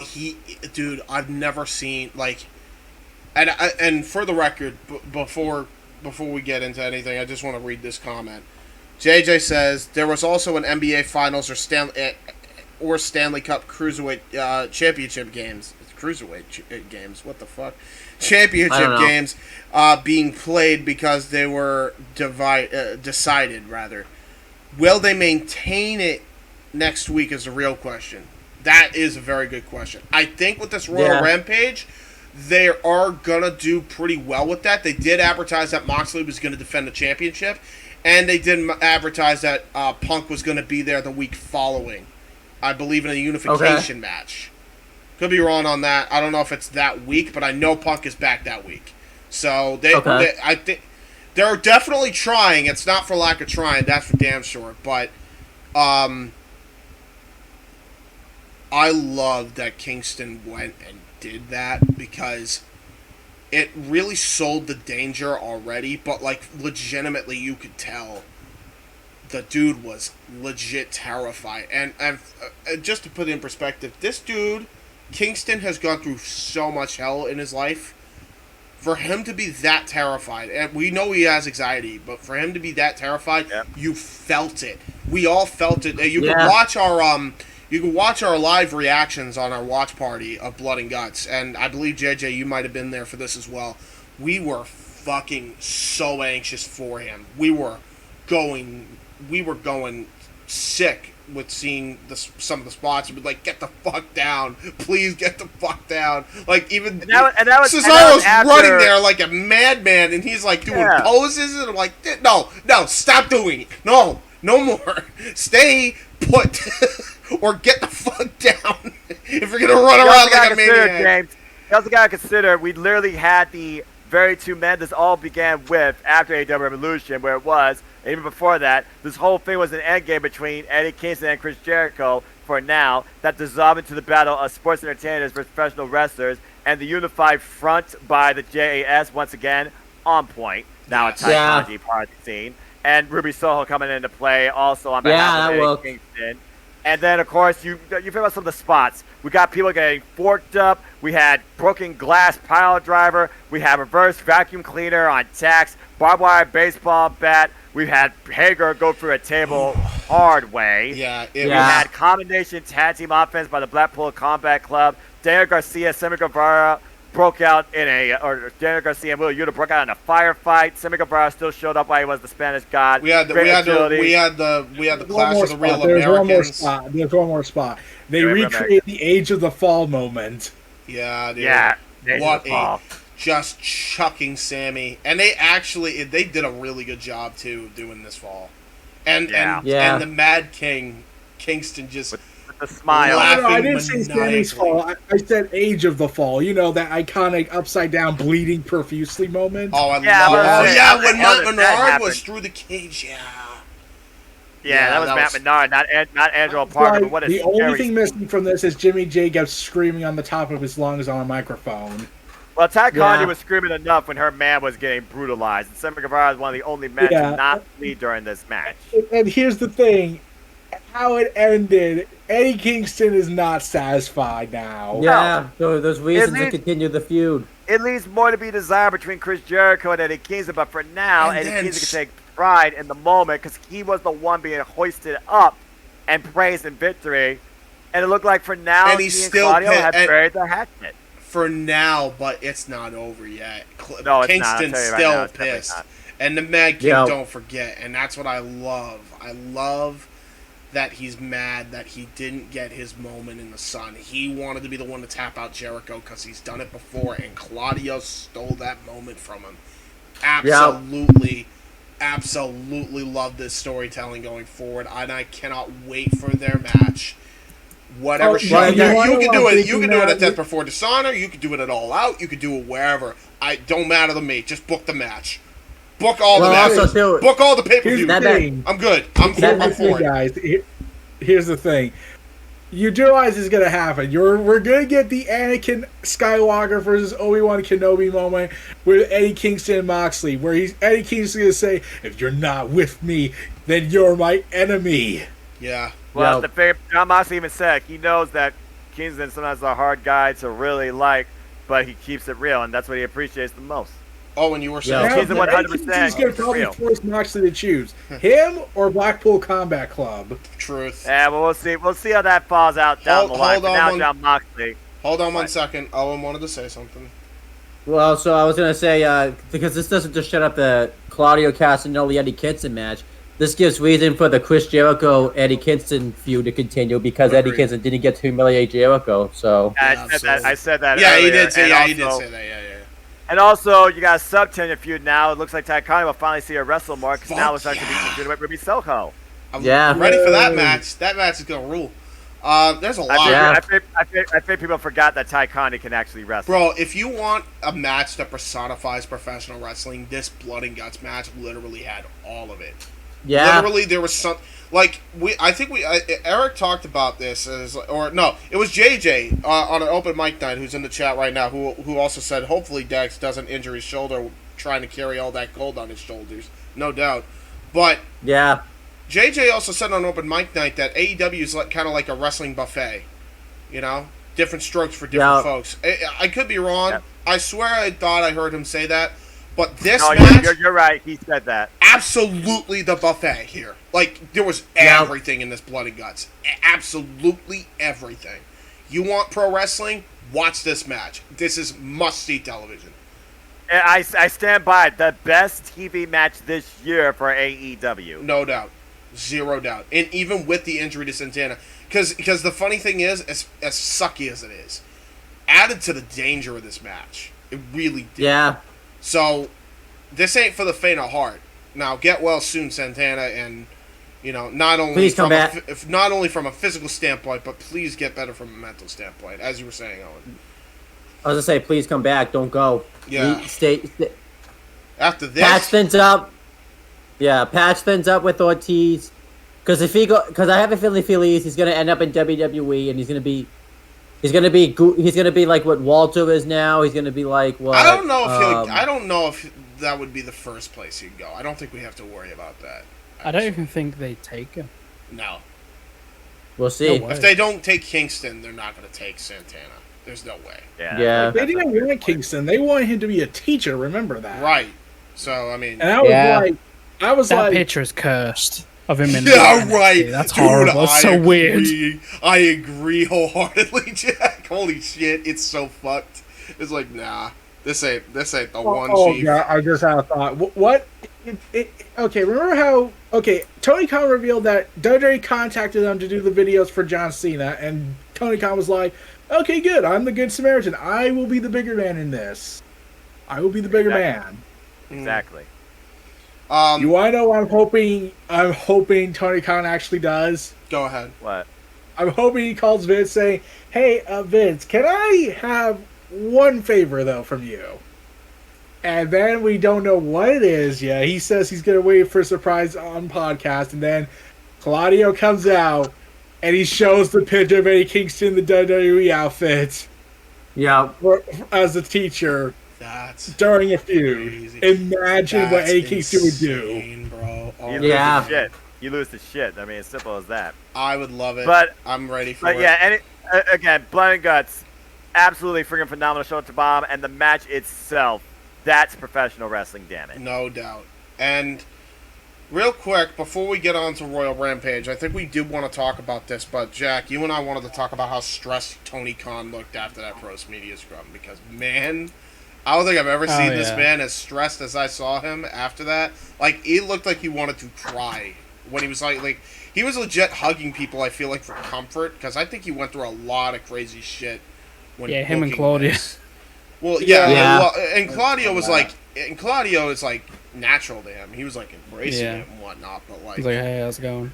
You know, but like there were other people that were weirded out by it. But I think it was like he was trying to get some sort of comfort. I think I've never seen Tony this stressed, and that says a lot because you would think he'd be stressed in like Revolution, but he wasn't.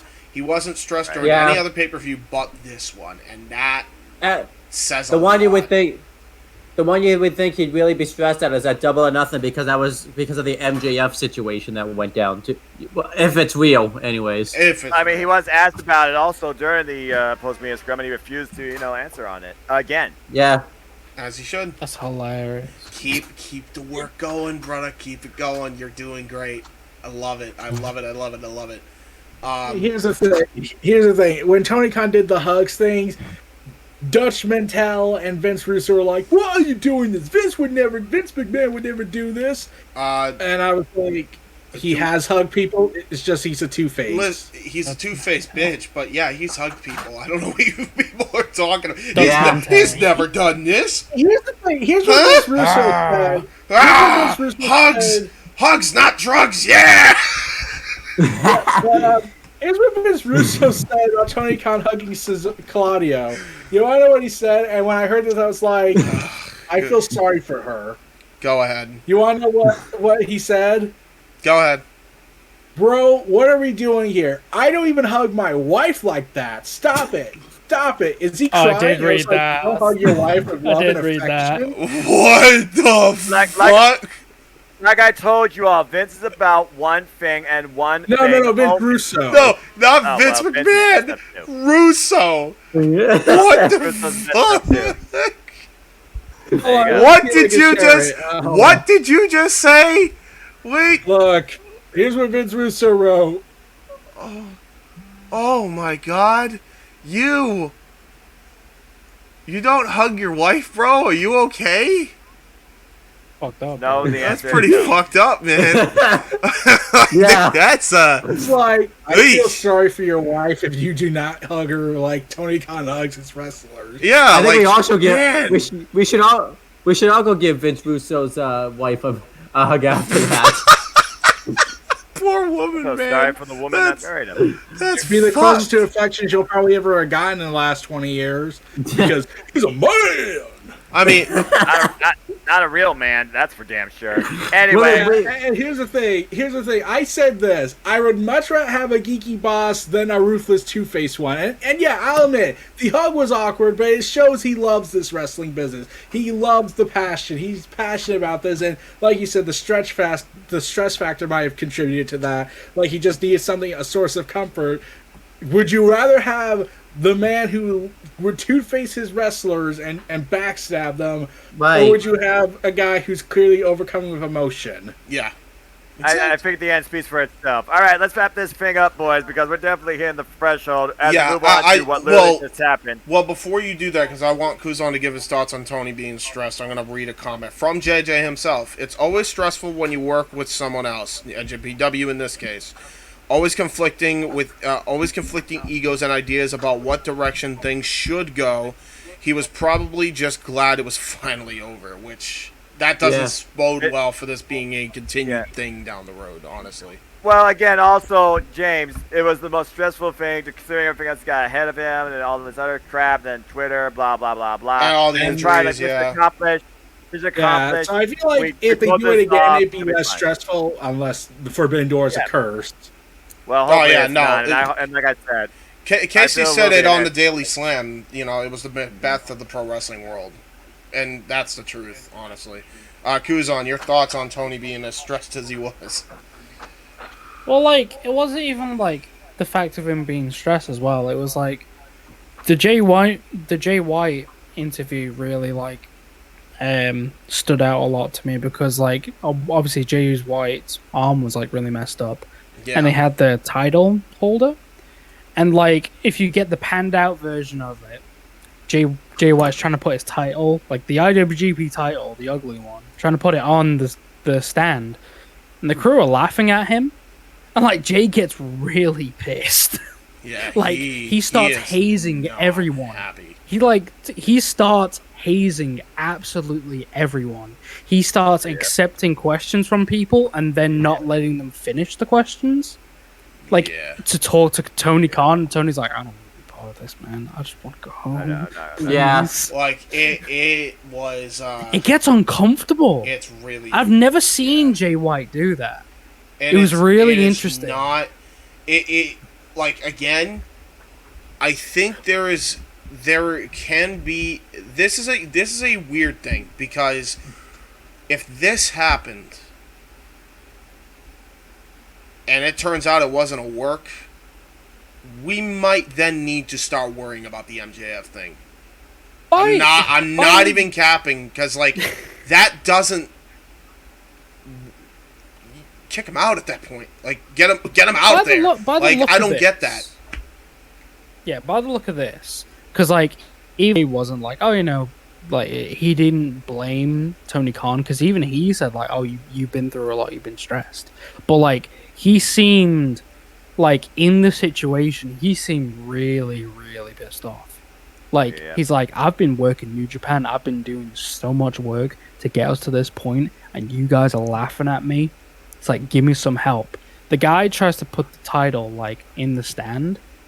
No, he doesn't. He actually tries to give it to Jay, and Jay's like, I don't want it given to me. I clearly want it in this fucking thing, right? Yeah. And you can just like Tony Khan like stands up to put it up himself and goes, thanks, John. Yeah, thanks, John. Don't worry about it. You know, and like I don't know why he was like hazing everyone, because I guess that's like he was just past the point of like being really angry. But he didn't seem angry at Tony. No. He just seemed angry at the situation. He's like, I don't know if that puts anything in jeopardy. I hope not, but it's still like, I don't know, man. He even said, "Oh, maybe next time." Maybe next time. I mean, like I said, disagreement, annual thing. We'll wait and see what happens. I hope. Yeah. I hope. There are a few things I would like to say about this. So, the reason why you could also make an argument to work if JY's just, or in the fact that the Fatal 4-Way did not go as planned, and JY was probably very pissed about that. Right? Was he hurt for real? He might have been. Was Jay White hurt for real? Dude, with New Japan, it don't surprise me. Because his shoulder didn't seem to be working. No, when I mean like how JY was so angry and whatnot, like I recall this, like someone pointed this out. When he was first starting out in New Japan as the Switchblade, he one time was screaming at a press conference saying, "Someone get me a damn chair." He never sits in it. Yeah. Because he was selling something there. Trying to like command respect. That's true, yeah. Yeah. So I wouldn't be surprised if he was trying to channel all the anger he was feeling and was like, I'll make this for my character. It really put into perspective for me the production value that goes into New Japan's like production for everything. Because you have people dedicated just to have one job to set stuff like that up. And then that becomes an expectation for a New Japan wrestler, right? When they went to AEW, they didn't have all that. They was just like, kind of do everything yourself. And for Jay to not have that, it's like, this isn't good enough, bro. Like, you need to fix this. You know? And that's why I was like, ooh, I don't know if this is a work. Yeah. What needs to be fixed that my autism couldn't comprehend? Like the production value of like just so an example being like in New Japan. Oh, so saw they take the belt off of you originally when you come into the room. They take the belt off of you. They set the belt up. You sit down. They hand you a microphone. You didn't get any of that. That's fair. You know, it really puts into perspective. This is why I thought like maybe he's partially selling as a work, because in New Japan he did the exact same thing, saying "Someone bring me a damn chair," and he just never sits in it because that's fair. That's like, fair. This should have been given to me right beforehand, but no one respected me. I love how but it's weird because then he also like if it was a work, then what you're saying is he didn't blame Tony either. If it was a work. That's because he's like, you know what, man? Like, look, it's not your fault. It's just it happened. The people you employ suck. Like shit went awry on the Pro Wrestling Roundtable. You would tell me this fucking same exact thing. It is his responsibility. Even like Tony was like, I take partial responsibility for this, and like Jay's like, look, you know what, man? Whatever. Like technically, it is Tony's fault because it's his company, right?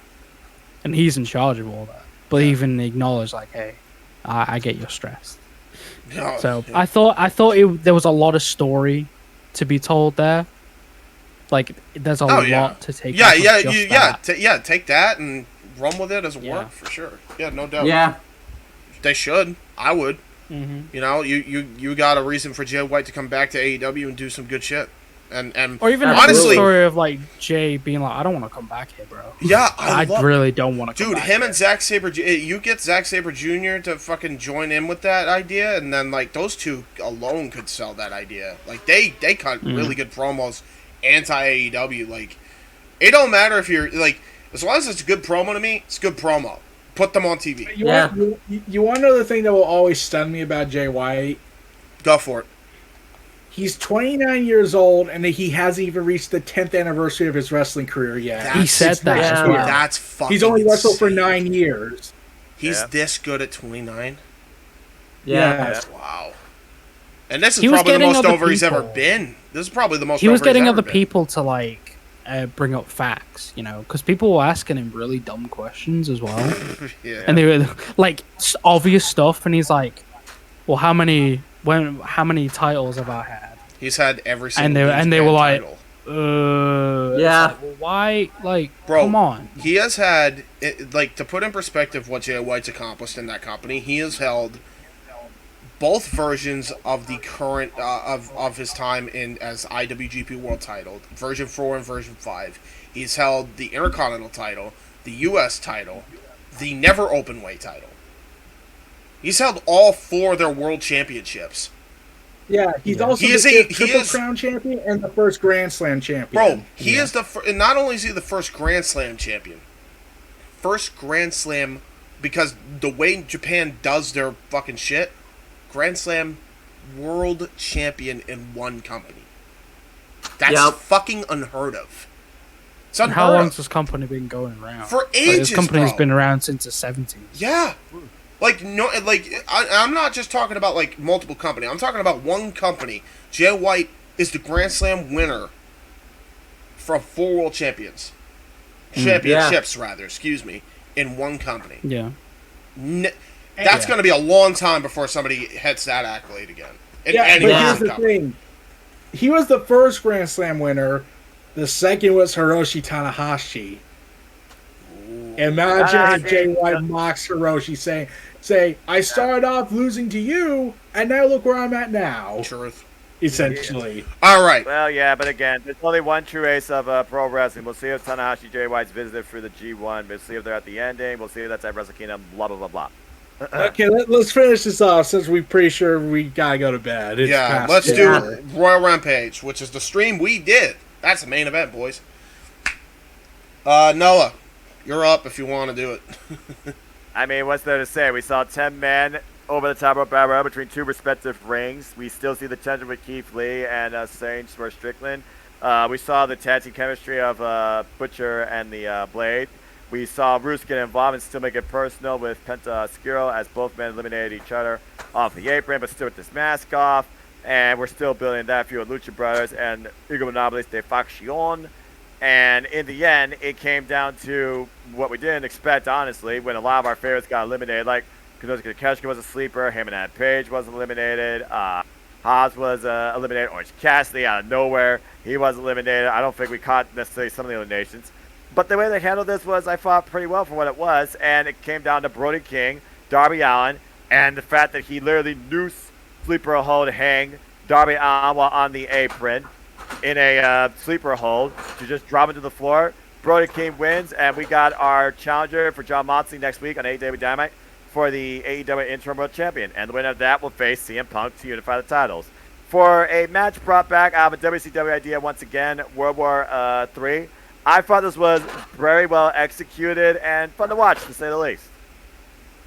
Yes. Yeah, I agree. Yeah, I agree. Can we talk about the bats on the night, honestly, for this Rampage? Chaos and the Young Bucks, man. Dude. Yeah, specifically it was Yoshihashi and Hiroko Goto, yeah. Should have been If you're going to talk about them, it's Fishamon. Get the name Fishamon, right. Finish up yes. this, Thank you. You're welcome. Hi, you're welcome. Anyway, continue. I love this match because, man, like, the two teams just gel so well together. And what an iconic moment, by the way. like the Young Bucks ending the match with a double springboard Meltzer driver, man. I got flashbacks to Rey Mysterio doing that double springboard on Dean Malenko at freaking Fall Brawl. That was crazy, dude. That was so awesome. This was great. Love it. That was really cool. Like that, seeing that moment again, seeing the two rings utilized in that fashion again, brought me back some, man. That was cool. That was really cool. It always will bug me why NXT never did that. Yeah, but hey, what can you do? I mean, they might do it at some point. They still do war games, but they live.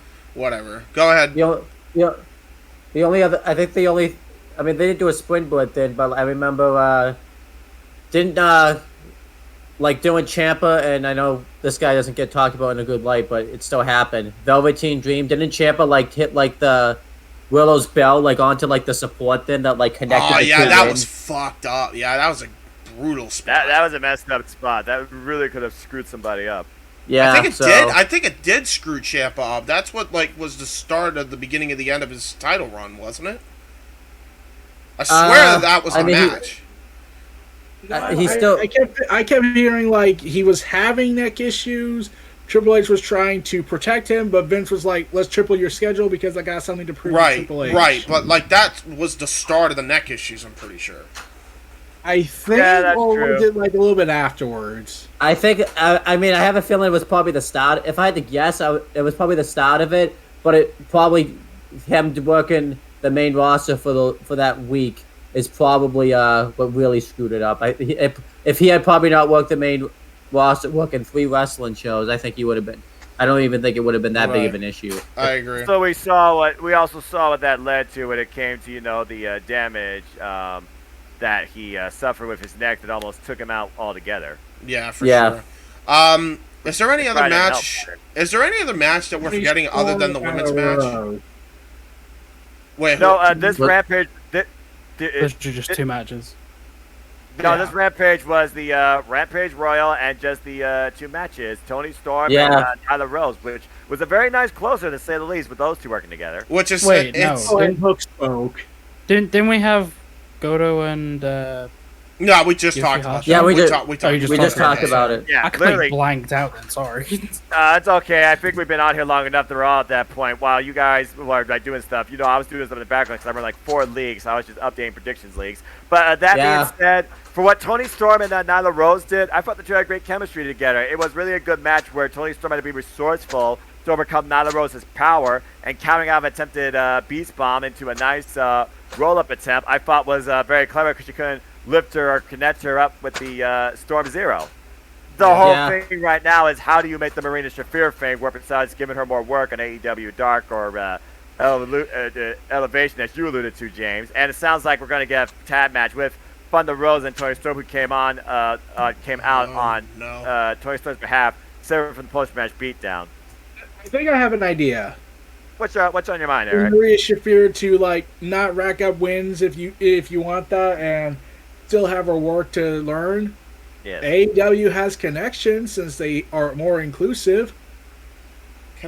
Excursion.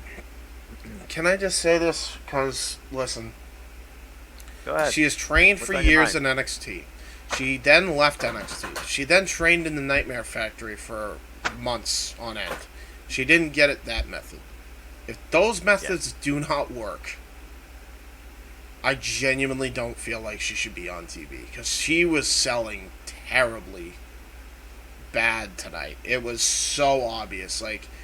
She's just it's okay that she doesn't understand it. Not everybody can do wrestling, but at that point, it is the promoter's responsibility and more so the talent. But in the wrestling company's case as a whole, the promoter's job to then recognize that and move on. You're releasing all these day one guys. She should be right in with those cuts. I'm sorry. She's not getting it. If she hasn't yet, she won't. I hate to be that guy, man, but it's how long do we have to keep giving Marina Shafir and Jessamine Duke chances? Seriously. If they haven't gotten it, they're not going to get it. I mean, Duke is doing her own thing, dude. She's gaming, so she's kind of like, not part of the, Right. not applicable to the conversation. So join in with the game. Like, do that. Hell, if you want to still be in AEW and want to do something, run the gaming department over there with Uno and fucking and Cole. You're friends with Cole. Yeah. Do that. But like, you're not. And I hate to be the I don't think dickhead, it's but like, like, there's no other way to put it. She's just not getting it, dude. I don't know what else you could do to get her to get it. Finally, you know. Maybe some time in the Indies would do some good. And She by already that, I has- don't. she already has some times on the Indies. I think she's actually a champion for independent promotion because I've looked at some of her independent work, and she does seem more comfortable in that environment versus AEW. Maybe she just needs like a bit more, just like I don't know what I'm trying to say here. I think maybe what would be good is to give her some opponents that are gonna like give her a challenge, but aren't gonna really like make her feel out of her league. Right. You know, and then you can upgrade her. Basics after. approach. Yeah, basically, and just But- more experience Yeah. will do wonders too, probably. I mean, look at the two matches with Sky Blue. Each one got better than the other, and Sky Blue was the aggressor in the second bout. But then Maria Shafir, she got resourceful and tried to her like a pretzel. I mean, Yeah. I guess I can't really talk because like it takes me a long time to learn new things. Oh, So yeah, like, tell me about your ring cred. well, I don't. I'm not talking about wrestling. but Okay. other practical let- things. let- I can Let's kind put of it out there. Being more proficient in any art or discipline Yes. you wish to apply yourself to requires time. It is not simply overnight, and everyone Yeah. has their own pace in growth and development too. We I think, both yeah. can agree that Marina I think that's Shafir- what goes into it. Yeah. is Exactly. time. Shafir needs to dedicate more time to the craft. It's not like there's a deadline to how good you get, but there is a certain expectation you probably expect if you're putting them on TV. Keeping her on YouTube, keeping her doing her thing, that's fine. That is experience. That is growth and engagement. I think what James is politely trying to say is she's not ready for big, lime, mainstream showcasing on her own. Learn from failure. That's Yeah. the best way you can think Yeah, of it. Learn from absolutely. failure. Let her fail, and that's okay. It doesn't And have plus- to work. Oh, sorry. I will say this though. At least we can say she is not at the Eva Marie or Nia Jax level. No, Not at all. You not kidding at me? all. With her Not at MMA all. background, she's already above both of that. Yeah. Yeah, But absolutely. we already have a threshold where we could go very low. At least she and can. she's At least she definitely knows not when to there. kick out properly. That much we can give her. Even Jade Cargill has improved. Marina, not so much. Thank you, JJ. You summed up my thoughts there. Other than that, though, the great episode of Rampage tonight. I had fun. Yeah, absolutely. I Me think we too. all did. I think it was a great night. You know, good hour wrestling. It was the Hook first. spoke again, by the way, too. Hook spoke again. He yeah, talked. he did. Yeah. And again, a man of few words tells so much with the fear he installed in Alex Marvez. Yeah. What was this environment that he was making? It like I didn't get fear from was it. a- It was something different. It was something definitely different. I don't I know, mean, man. Hook just laid back on the couch eating chips. What'd you I expect? don't know if you could put that on TV, man. I'm Messed still up. amazed that they have not made their own branded Hook chips. Give Yeah. it time. I bet you they will. Give it time. I mean, JR If they endorsed do, let it be for the record. I want like $6,000 every chip sold. I want royalties. Eric, you still are old royalties, according to what you've been telling me, and they have You did by first shoot created Swerve in Our Glory. Yes, so I Yeah, demand yeah. my royalties. I owed that at least. Clip in San Antonio Con, see if Mega gets back with you. There you go. Or Harrison. I think Harrison handles the paychecks. I don't know. Who the hell But knows? I digress. With that What- being said, what a wild ass week for AEW. What a wild month once again it's been for the professional wrestling industry too. Who for the good? Yeah. Yeah, What a wild ass podcast we did tonight again too. And speaking of that, let's do a rapid fire. Plug it! Everybody say plug! We plug shall at plug the it. same time. Plug, Here we plug, go. plug, Plug. plug. Yeah, we tried. Okay, that's enough. Plugs. All right, there we go. Kuzon, you're the shortest one, so go. Oh, Xphilo Kuzon X on Twitter and Philo Kuzon on Twitch, where you can see me watch old school wrestling and play old wrestling games. There you go. Nice. Eric, go. Follow me at Neo Reality ENT on Twitter. Go to my accounts such as Neo Reality Entertainment, Neo Reality Omni Gaming, Neo NRE The Wrestleverse, and Neo Reality Collective on Apple Podcasts and Anchor.fm. Be sure to check out all that content, and along with some future works, and also be sure to donate to my Patreon one day, hopefully. Indeed. And go and mass email Tony Khan that he owes me royalties. Indeed. Yeah. Good luck on that, brother. And your other adventures. I will go next. Actually, no. You know what? I'll go last. So, Noah, rapid fire, go. Folks, you want to know more about me? Know this. I'm just a simple man and a lifelong fan of professional wrestling. God bless the goodness and greatness in this industry, but I digress. Find me on Instagram, Twitter, and YouTube, and in Foster1916 for all things wrestling. I'll be with JJ, the Renegade Williams, on the Jeff Meacham Network tonight for Hush Money in the Bank. Live commentary, watch-along, play-by-play reactions too. I'll be with Casey Gallagher, allegedly, on Sunday afternoon, preview discussing G1 Climax, all 4 blocks, and the opening couple days of action too. And I will also be back on the Daily Slam with Caro, well, it depends, recapping and reviewing this AEW Rampage as well. And as I would like to conclude, there are no winners, no losers, no betters, just fans with opinions for this passion we all share. And it doesn't matter what time of the day or what time of the year. At the end of the day, folks, support one another, respect each other, protect your mentality too, and just enjoy life and enjoy professional wrestling too. It's as simple as that. Great working with you, gentlemen, once again. Owen, go ahead. You're next. I think he froze. Why does this happen every time I say rapid fire plugs? This is a fucking curse. This is what it is. Okay, well, it's okay because I know what he's going to plug anyway. Check out Wrestling Fortune 44, well, you will see this aired yet again, this entire stream. It will be aired once again on Saturday at 2 o'clock p.m. Eastern Standard Time, since this was a joint presentation, so check that out. Also, check out AEW Spark every single weekend.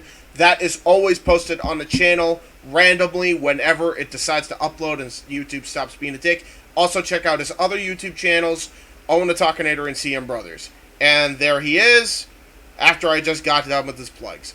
This is the third time that's happened now, where I've had to I can't plug believe you somebody else. soft-locked him. That's messed up, bro. Oh. Yeah, I plugged your stuff, Owen. Don't worry. I got you. And just let the record show, I am not Danhausen. I did not curse that to happen. Yeah, but I did plug your stuff, Owen. If you want to totally plug it, you can. If there's anything I forgot other than Spark, this rundown, and your other 2 YouTube channels, let me know.